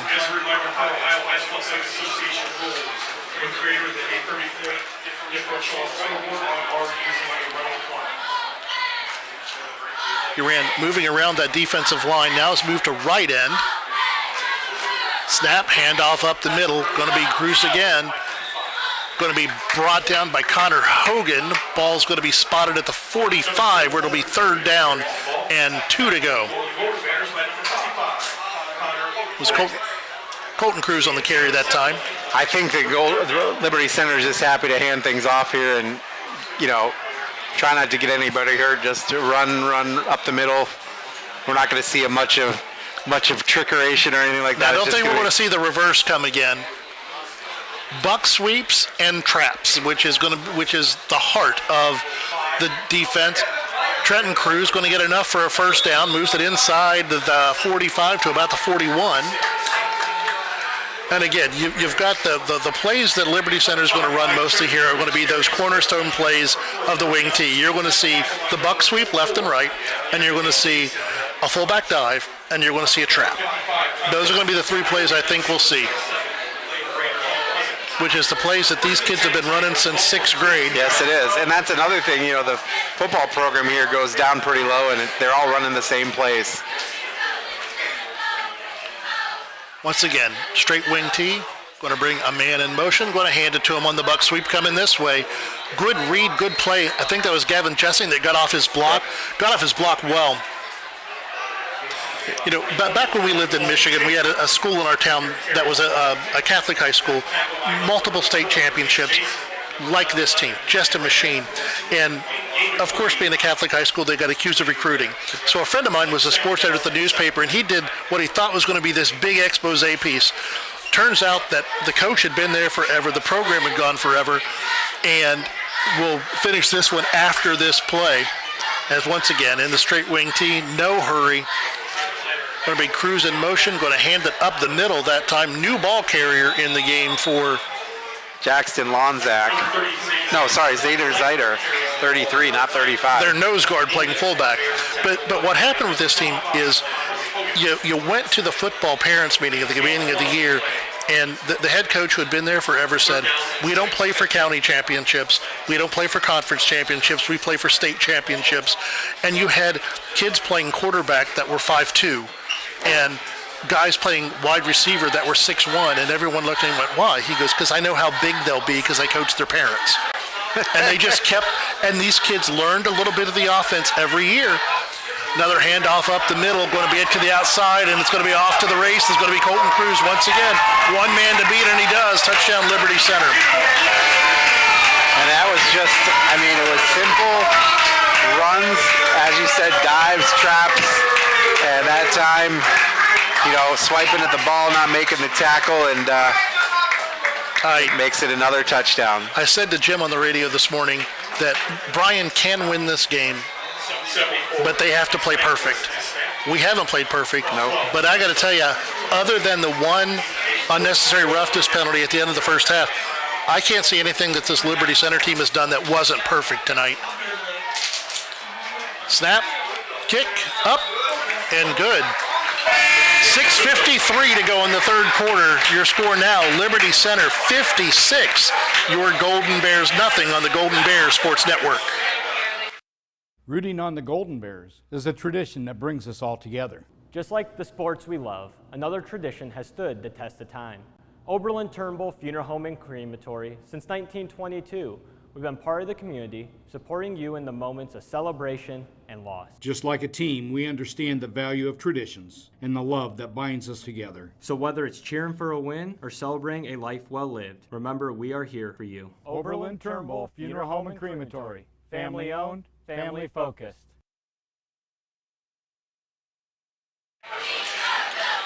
Welcome back here to Liberty Center. Another Liberty Center possession, another Liberty Center touchdown, 56-0 now. The Tigers over the Golden Bears. Really not much to say. I mean, it's just... We talked about it when we went to commercial. If you go back and look at that play and you want to watch the buck sweep executed perfectly, that was Army-Navy-esque execution there.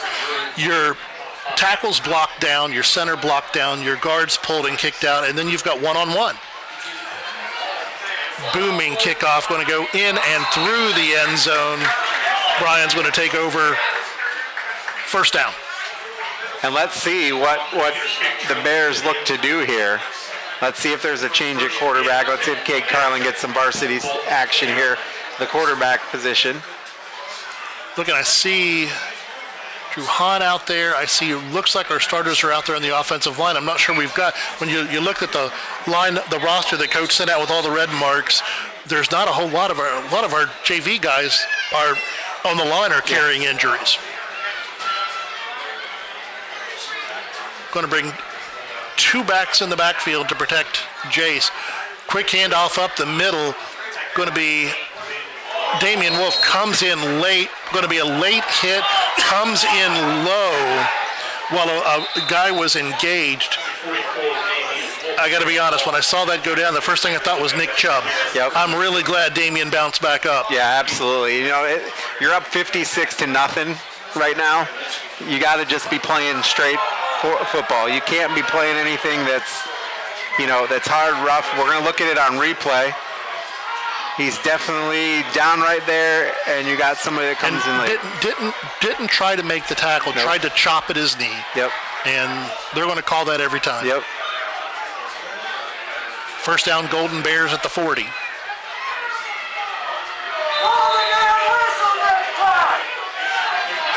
Liberty Center doesn't like it.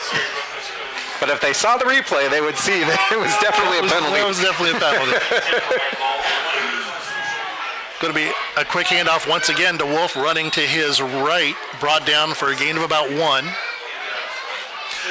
Looking at a little bit of a different play action here. We saw it at the end of the first half, but if we're watching, a lot of crossing action with Wolf and Harold in the backfield. Yeah, trying to get guys to follow him, little deception kind of play, and trying to get forward for positive yardage. Something we haven't seen a lot of all year, but we're building for next week. Yep. Kepler back to pass, 4-man rush. Chase pumps, throws it out into the flats, going to be caught. Going to be Carter Dominic with the reception out over the 45 to the 46. Break up 3rd down and 4. And Carter has a mismatch height-wise out there. We talked about it earlier, and they actually had nobody on him. They did a nice job of recovering, though, as coming in and making the play was Grady Miller, the junior. Yeah, that was one of those where both defensive backs went with the deep man. Going to be up the middle once again. Again, Damian Wolf going to be enough for, it looks like a Golden Bear first down inside Liberty Center territory. 44, Damian Wolf carries the ball. A nice job there by Wolf. Good blocking downfield. One of the interesting things, we talked about injuries. Haven't seen Sam touch the ball here in the 3rd quarter. No, absolutely not. And Damian is a good second back. He's played well. And give him some touches here. Harold comes out slot this side. Pass once again. Nice pitch and catch. Anthony Weber with another catch. In the preseason, one of the things that Coach said is you're going to see the freshman get some snaps because he catches everything thrown at him. And he's had a good night tonight. He really has. And that ball was not the most perfect ball that was thrown either when you looked at it. He's in the slot. Wasn't sure the play. Going to be a penalty flag come in late. I'm not sure if he Might be a false start on the Bears. I don't think he got set. Weber was looking to see what the play was, I believe, and Jay snapped the ball. Back the Bears up 5. That's what the initial indication is. False start, yeah. Weber came in motion late. If we see it here on the replay, he just didn't get set. He came to motion late. I actually thought it was kind of a trick play for Bryan. That was a decoy. He was just looking there with his hands up in the air like he was shrugging off, didn't know, but he just didn't get set. Going to bring up 2nd down and 9. Inside 3:45 to go here in the 3rd quarter. Golden Bears just inside Liberty Center territory. The blitz comes. Kepler throws off his back foot, has a receiver wide open. Nice play down the sideline. Is that Drew Hahn, I believe, on the catch? Yes, Drew Hahn on the catch. Nice job down the left sideline, and good job from Jace Kepler to get that ball off because the heat was coming. Right in his face. He stayed in, made the pass. Biggest play of the night. First down, Bryan, something we haven't got to say, inside the Stockman Lawn Service red zone. First time for the Golden Bears tonight. Run up the middle is Sam Harold, and that was just a short one. 2nd down, 10 to go. Clock inside 3 minutes. 2nd down and officially goal. So they cannot get a first down inside the 1.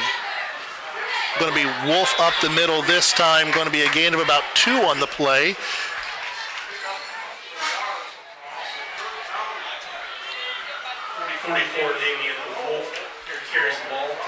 So 3rd down goal, 2.5 to go on your main stop to the Northwest Ohio scoreboard.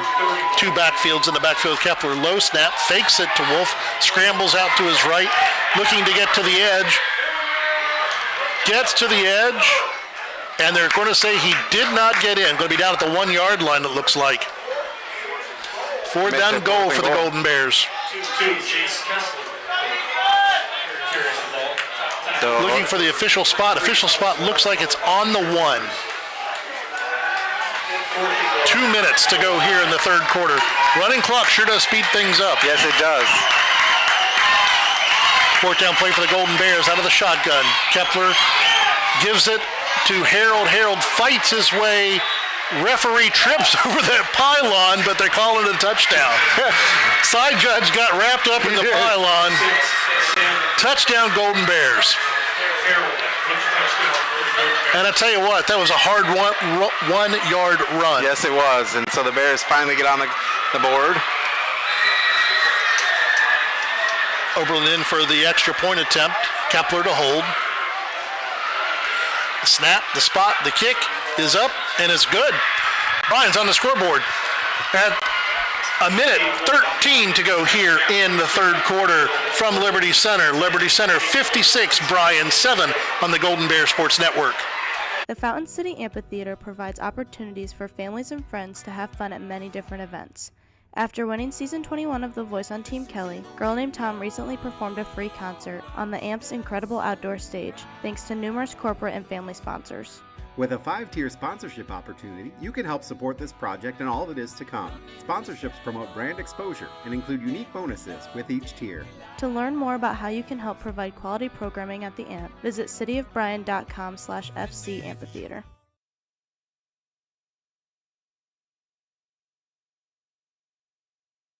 Welcome back here to Liberty Center. Golden Bears finally on the scoreboard, Chris. Yeah, it was a nice drive there. Good protection for Jace. There was only the one time he got hit. Able to deliver a big strike down the left side to Drew Hahn. So it was a good drive. Good drive. And, you know, you and I talked about a little bit during halftime is this is one of those that with the score 49-0 at halftime, there's two things you don't want. You don't want your confidence to be completely shot going into homecoming, and you don't want to get anybody hurt. So a couple of touchdown drives, even though they're meaningless, mean a lot. Yep. It's looking for the future, not just tonight. Kickoff end over end, going to be taken at the 5. Brings it out. It's going to be Moeller this side again. He returned one. Spins out of a couple tackles. Finally caught up by a host of Bears. Drugged down at about the 43-yard line. Every part of their game is dangerous. It is, and Moeller has done a great job tonight. He returned one for the touchdown, and he's a good runner. Moeller is a 5'11", 160-pound sophomore. And he has three interceptions on the year, I believe, and 2 of those have been returned for touchdowns. And with his speed, you can see why.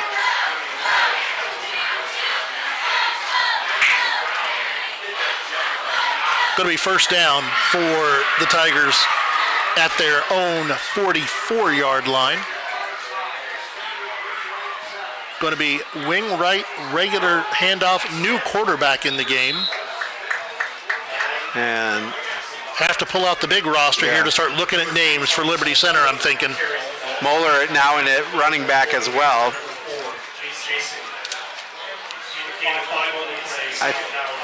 Let's see who the quarterback. I'm trying to get a number. It's number 10. Number 10 is Mason Smith. Mason Smith at a quarterback, and that's going to bring us to the end of the third quarter.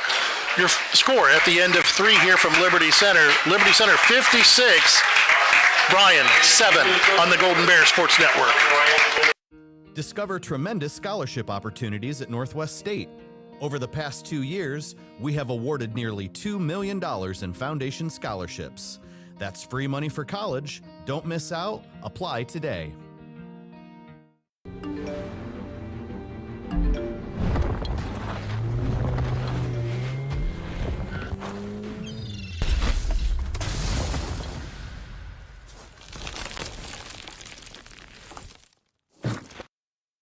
To the Bryan Golden Bear fans, those who made donations to the cause, To the school board and administration, and everyone who played a role in this project, we just want to say thank you. Phase 2 of the capital improvement project includes field upgrades at Rec Park, a new softball field, and revitalization of soccer fields on the former Washington school property, and renewal of practice fields on the BCS campus. Let's finish the project and build champions.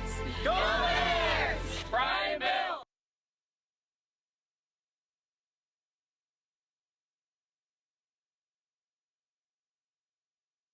Welcome back here to Liberty Center, 56-7, running clock in the fourth quarter.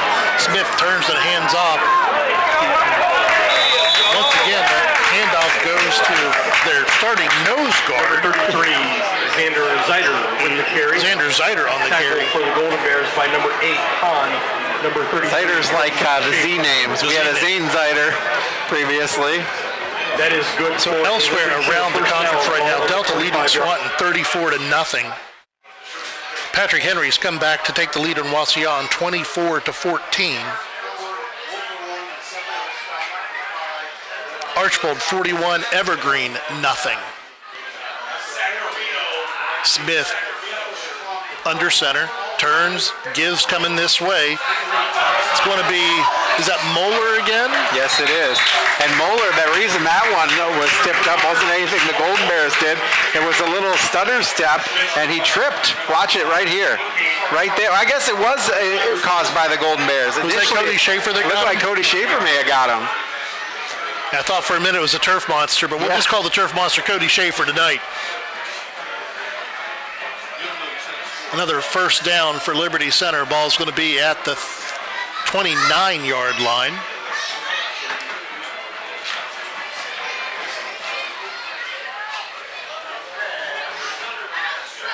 Going to be 2 in the backfield behind Smith. Smith's going to take, turn right up the middle.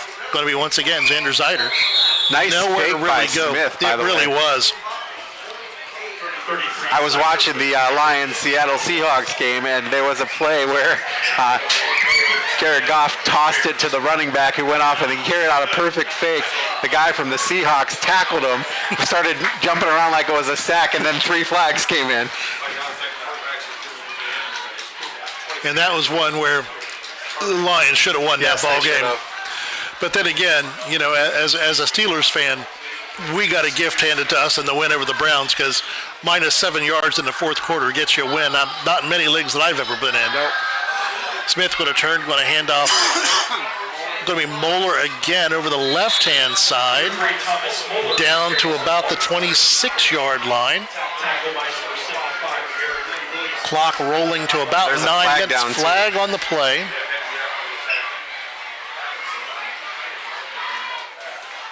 Going to be a face mask. Looks like a 5-yarder.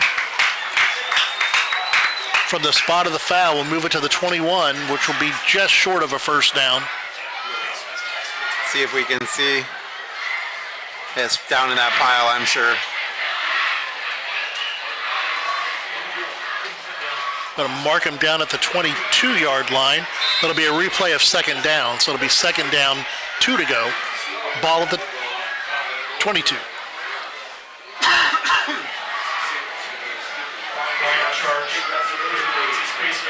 Clock rolling at 8:30 to go here in the ball game.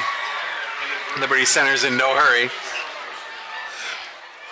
Literally, well, they're running about 4 plays. It doesn't take that long to take in the huddle. That's right. So Smith is just literally sitting there. You could see him looking over. He's tall enough he can look over his huddle mates, and he was just watching the play clock and was like, okay, 15 seconds. We'll go call it now. Turns, tosses, going to be Zeider, breaks out of 1 tackle, cuts back upfield, going to be stopped short of the first down. Going to make it 3rd down and less than a yard for the Tigers. Kevin Jessing almost had him there, and then on the cutback, Weber, I think, made the tackle. That is that's a load. 6'2", 205, playing fullback. He's coming off. He's your nose tackle playing fullback, you know. Going to bring up 3rd, and they're going to say 3rd and 2. Ball's just outside the 21-yard line. Smith turns, hands it up the middle. Going to be Moeller inside the 10. Nice tackle that time by Carlin. Had a decent defensive game tonight from him. Yeah, he has. He had a nice shoestring tackle right there. They just go right up the middle. Blocking was there. Carlin able to just get him at the ankles, put it down. Going to bring up first down and goal. And they're in the Stockman Lawn Service red zone. Stockman Lawn Service for all of your lawn care needs, snow plows, everything else. Get a hold of Stockman Lawn Care. 419-636-6572. We once again hand off up the middle. Down to about the 3. Tyler Roars on the tackle, a 5'9" sophomore. And there's Cody Schaefer's name again. Ball's going to be right at the 2-yard line. Second down, 2. Clock rolling at 6:15 to go here in the ball game. Liberty Center 56. Bryan 7 on your main stops of Northwest Ohio scoreboard. Open when you need them. You're always near a main stop with Thirsty Thursday every Thursday. Wing left, 2 backs in the backfield behind Smith. turns, hands inside handoff. It's going to be enough for a touchdown. I was just going to say, how big would a stop for the Golden Bears be right there, but, that makes it 62-7. The 9th touchdown of the night. On only 8 possessions. Yep. I don't want to jinx it, but this Liberty Center defense does have 4 touchdowns on the year. Snap, the hold, the kick is up. And once again, it's perfect. It's been a perfect night for Liberty Center here as they lead your Golden Bears. 5:21 to go in the ballgame. It's 63-7. You want to keep it here? Yeah, let's just keep it right here and just remind people about next week's homecoming again. The homecoming game night is Wednesday night. Come on out. It's the whole community. We want you to come out and do that. And then the homecoming game is Friday at Golden Bear Stadium. It'll be Bryan and Evergreen. Evergreen comes into town, wants to get a win over the Golden Bears, but I think the next 2 at home are big ones for the Bears. Big ones. Dropping 2 in a row. Now, no shame losing 2 games in a row to the 2 teams that we're playing. But it is one of those things that you got to bounce back next week, and you got to make a statement win against Evergreen. And I got to tell you, the last time I was at Golden Bear Stadium for an Evergreen game was when I was with another network. And it was before the OHSAA changed the rules. It was raining sideways. It was muddy and cold. And Evergreen had those black jerseys with the dark green numbers with really thin yellow piping outlining them. Literally by the end of the first quarter, I'm like, somebody's got the ball. I did that game as well. You did. You were right next to me. You and Jim were right next to me. So interesting. I don't think it's supposed to work that way. The clock rolled through the kickoff. It stopped till they set the ball. Okay. Once again, going to be Carlin on the return, trying to get to the outside again. Nowhere to go. Got it 17. One of the things, and I understand that their design plays and you set up your blocking, but every one of our kick returns tends to go to the same side. We always want to go to the right-hand side. And it's one of those things that if we see it, other guys see it too. Yep. Well, let's see if the Bears can move the ball here. Looks like it's still Jason. I think it might be Cade Carlin at quarterback. It's going to be a timeout that time. Yep, they are bringing Carlin in at quarterback, and Liberty Center is going to take a timeout to talk about it. We'll take one with them. Get in a word from our sponsors. You're on the Golden Bear Sports Network. Let's play together. Bryan, Ohio will have a new inclusive playground on the site of the former Lincoln Elementary School. An inclusive playground is a place for children and families of all physical, mental, and social abilities to learn, play, and grow together. We are currently raising funds with the goal of starting construction this fall. The Lincoln Park Inclusive Playground Project is an initiative of Bryan Parks and Recreation using a project fund at the Bryan Area Foundation. To learn more or make a donation, visit BryanAreaFoundation.org.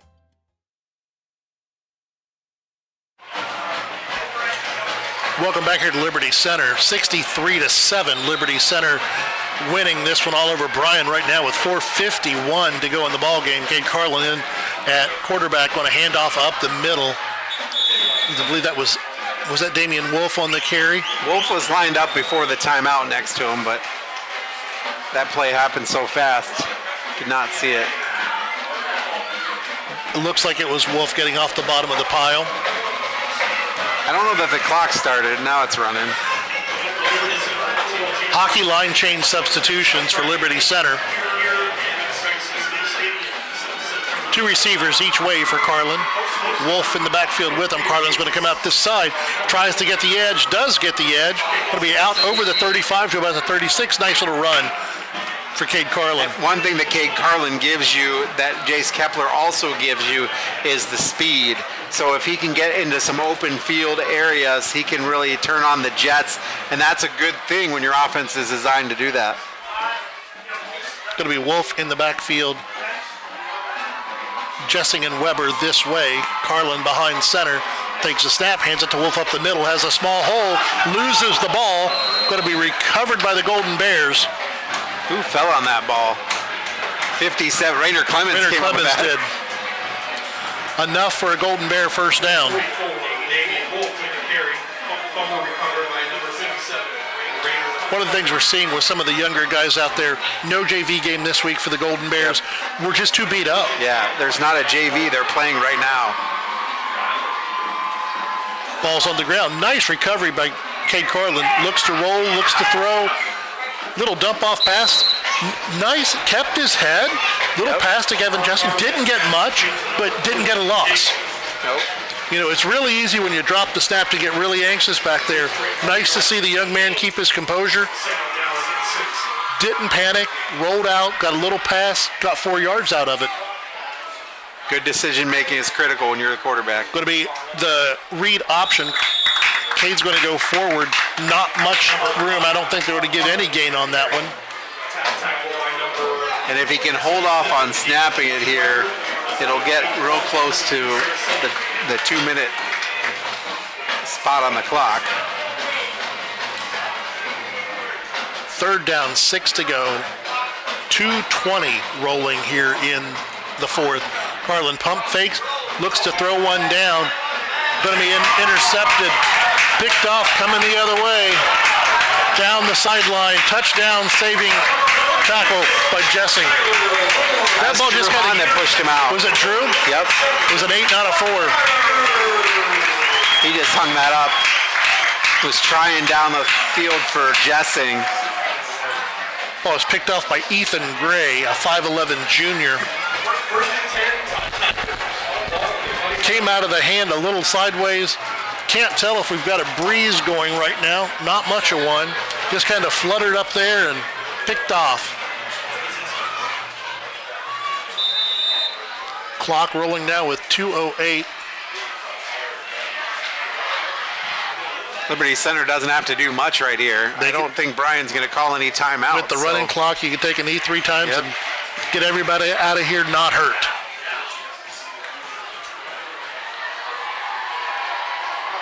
Brian running Jessing off late.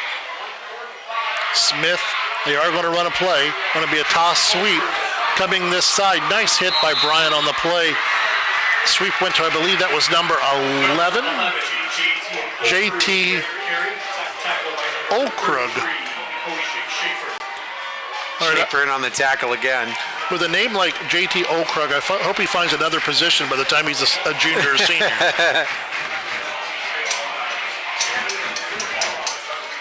$1:15 to go in the ball game, 63-7. We've seen a lot of points put up all year, partner. Yes, we have. Normally not quite this one-sided. Nope, we've not seen a 9-7 game or a 14-7 game. Not a 12-2 game like that Hilltop Stritch game was, and they're just going to run it out now. But I will say this, it's going to be the earliest we get out of a stadium this year. It is, absolutely. 45 seconds. All they've got to do is kneel on it one more time, and we're going to be able to call it a night. The Bears just got to learn from this one. You know, they were outmatched, outnumbered, and you just got to do what you can do and get out of there and not get anybody hurt.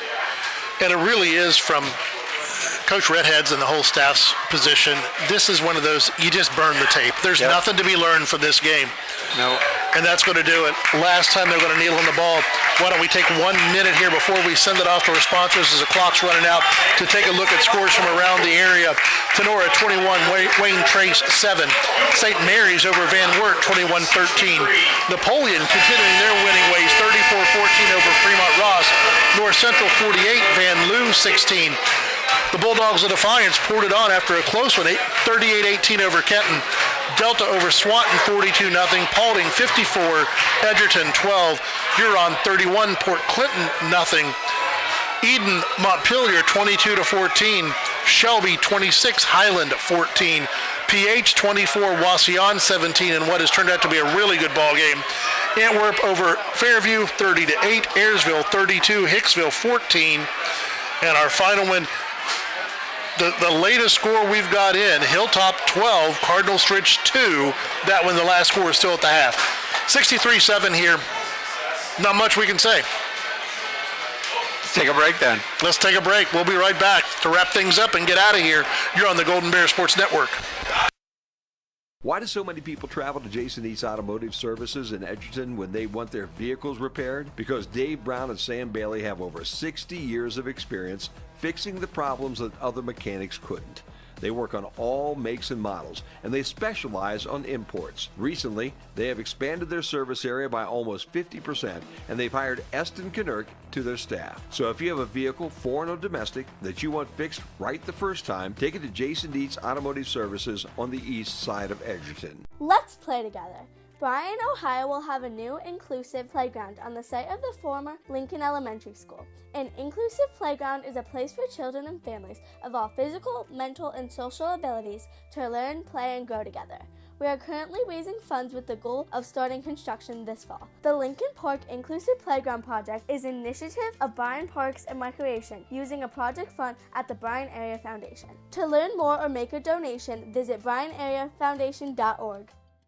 Here at the Williams County Veteran Service Office, our mission is plain and simple. We are here to serve our local Williams County veterans and their dependents. We are staffed with trained service officers who have the compassion and understanding to assist their fellow veterans in obtaining all federal and state benefits that they have earned. Additionally, we provide emergency financial assistance and transportation to VA medical centers. So if you're a veteran or a dependent of a veteran, stop in today and see how we can help you at the Williams County Veteran Service Office. At Oberlin, Turnbull Funeral Home and Crematory, we understand that family is at the heart of everything we do. Being family-owned and family-focused is not just a slogan for us, it's a way of life. We walk alongside you during life's most challenging moments, providing a guiding hand and a shoulder to lean on. With heartfelt care and attention to detail, we tailor each service to honor the life and the memories of your loved one. We treat you like family because your journey is our journey. Oberlin, Turnbull Funeral Home and Crematory. Family-owned,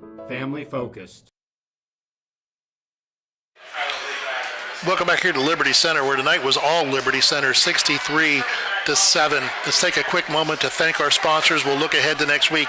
Andrews O'Neill and Lowe, the Bryan Athletic Boosters, Bryan Parks and Rec, the Daniel Van Atta Agency, Fackler Monument, Jason Dietsch Automotive Services, Newcomer, Schaefer, Spangler, and Breininger, Northwest State Community College, Oberlin Turnbull Funeral Home and Crematory, Stark's Plumbing and Heating, and Veteran Services of Williams County. A huge shout out to them and to all of our other sponsors for making this possible. Tough one tonight. Yep. Throw the tape away, flush it away, and get ready for Evergreen. That's right. That's all you can do. There's nothing to be learned from this. It's just you had an outmatched opponent tonight, and you took the L. And next week, you'll be on the scoreboard. Yep. So it'll be Derek and I next week. You know, maybe on your phone you can have the Liberty Center stream, because that Liberty Center PH game is going to be a doozy next week. It's going to be a very big game, and there could be 100 points scored in that game. There could be. There could be. Tonight, I got to say that we can look at their offense, we can look at their defense, but the thing that was absolutely amazing is their offensive line is the best offensive line in Northwest Ohio. Yep. They block, they kick out, they know their assignments, and they weren't creating seams. They were creating. You and I could have probably had 50 yards tonight, partner. We could have. But what a tough one. Let's get out of here. Yep. Earliest night we're going to be out of a stadium. Still had 70 points scored, just not by the good guys. The final here from Liberty Center. The Liberty Center Tigers 63, Bryan 7. What a tough way to end one.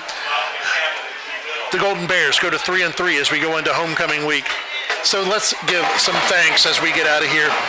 Krista Bruner turning all the buttons, making all the dials make right. We did well.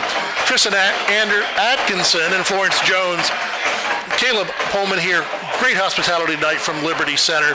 Also, I want to interrupt there and also thank LC Tiger Sports, their stream, for hooking us up with the internet and everything like that. That was amazing. Well, what a blessing it is for us not to have to look for Wi-Fi or whatever. They came in, said plug in, here's how you do it. That makes our job so much easier. Rick Armentrout's on the board at WQCT. Nick Fraley and Kelly Getz at WOSN. Golden Bear Photography, Matt Neff and Stephanie Ponzak.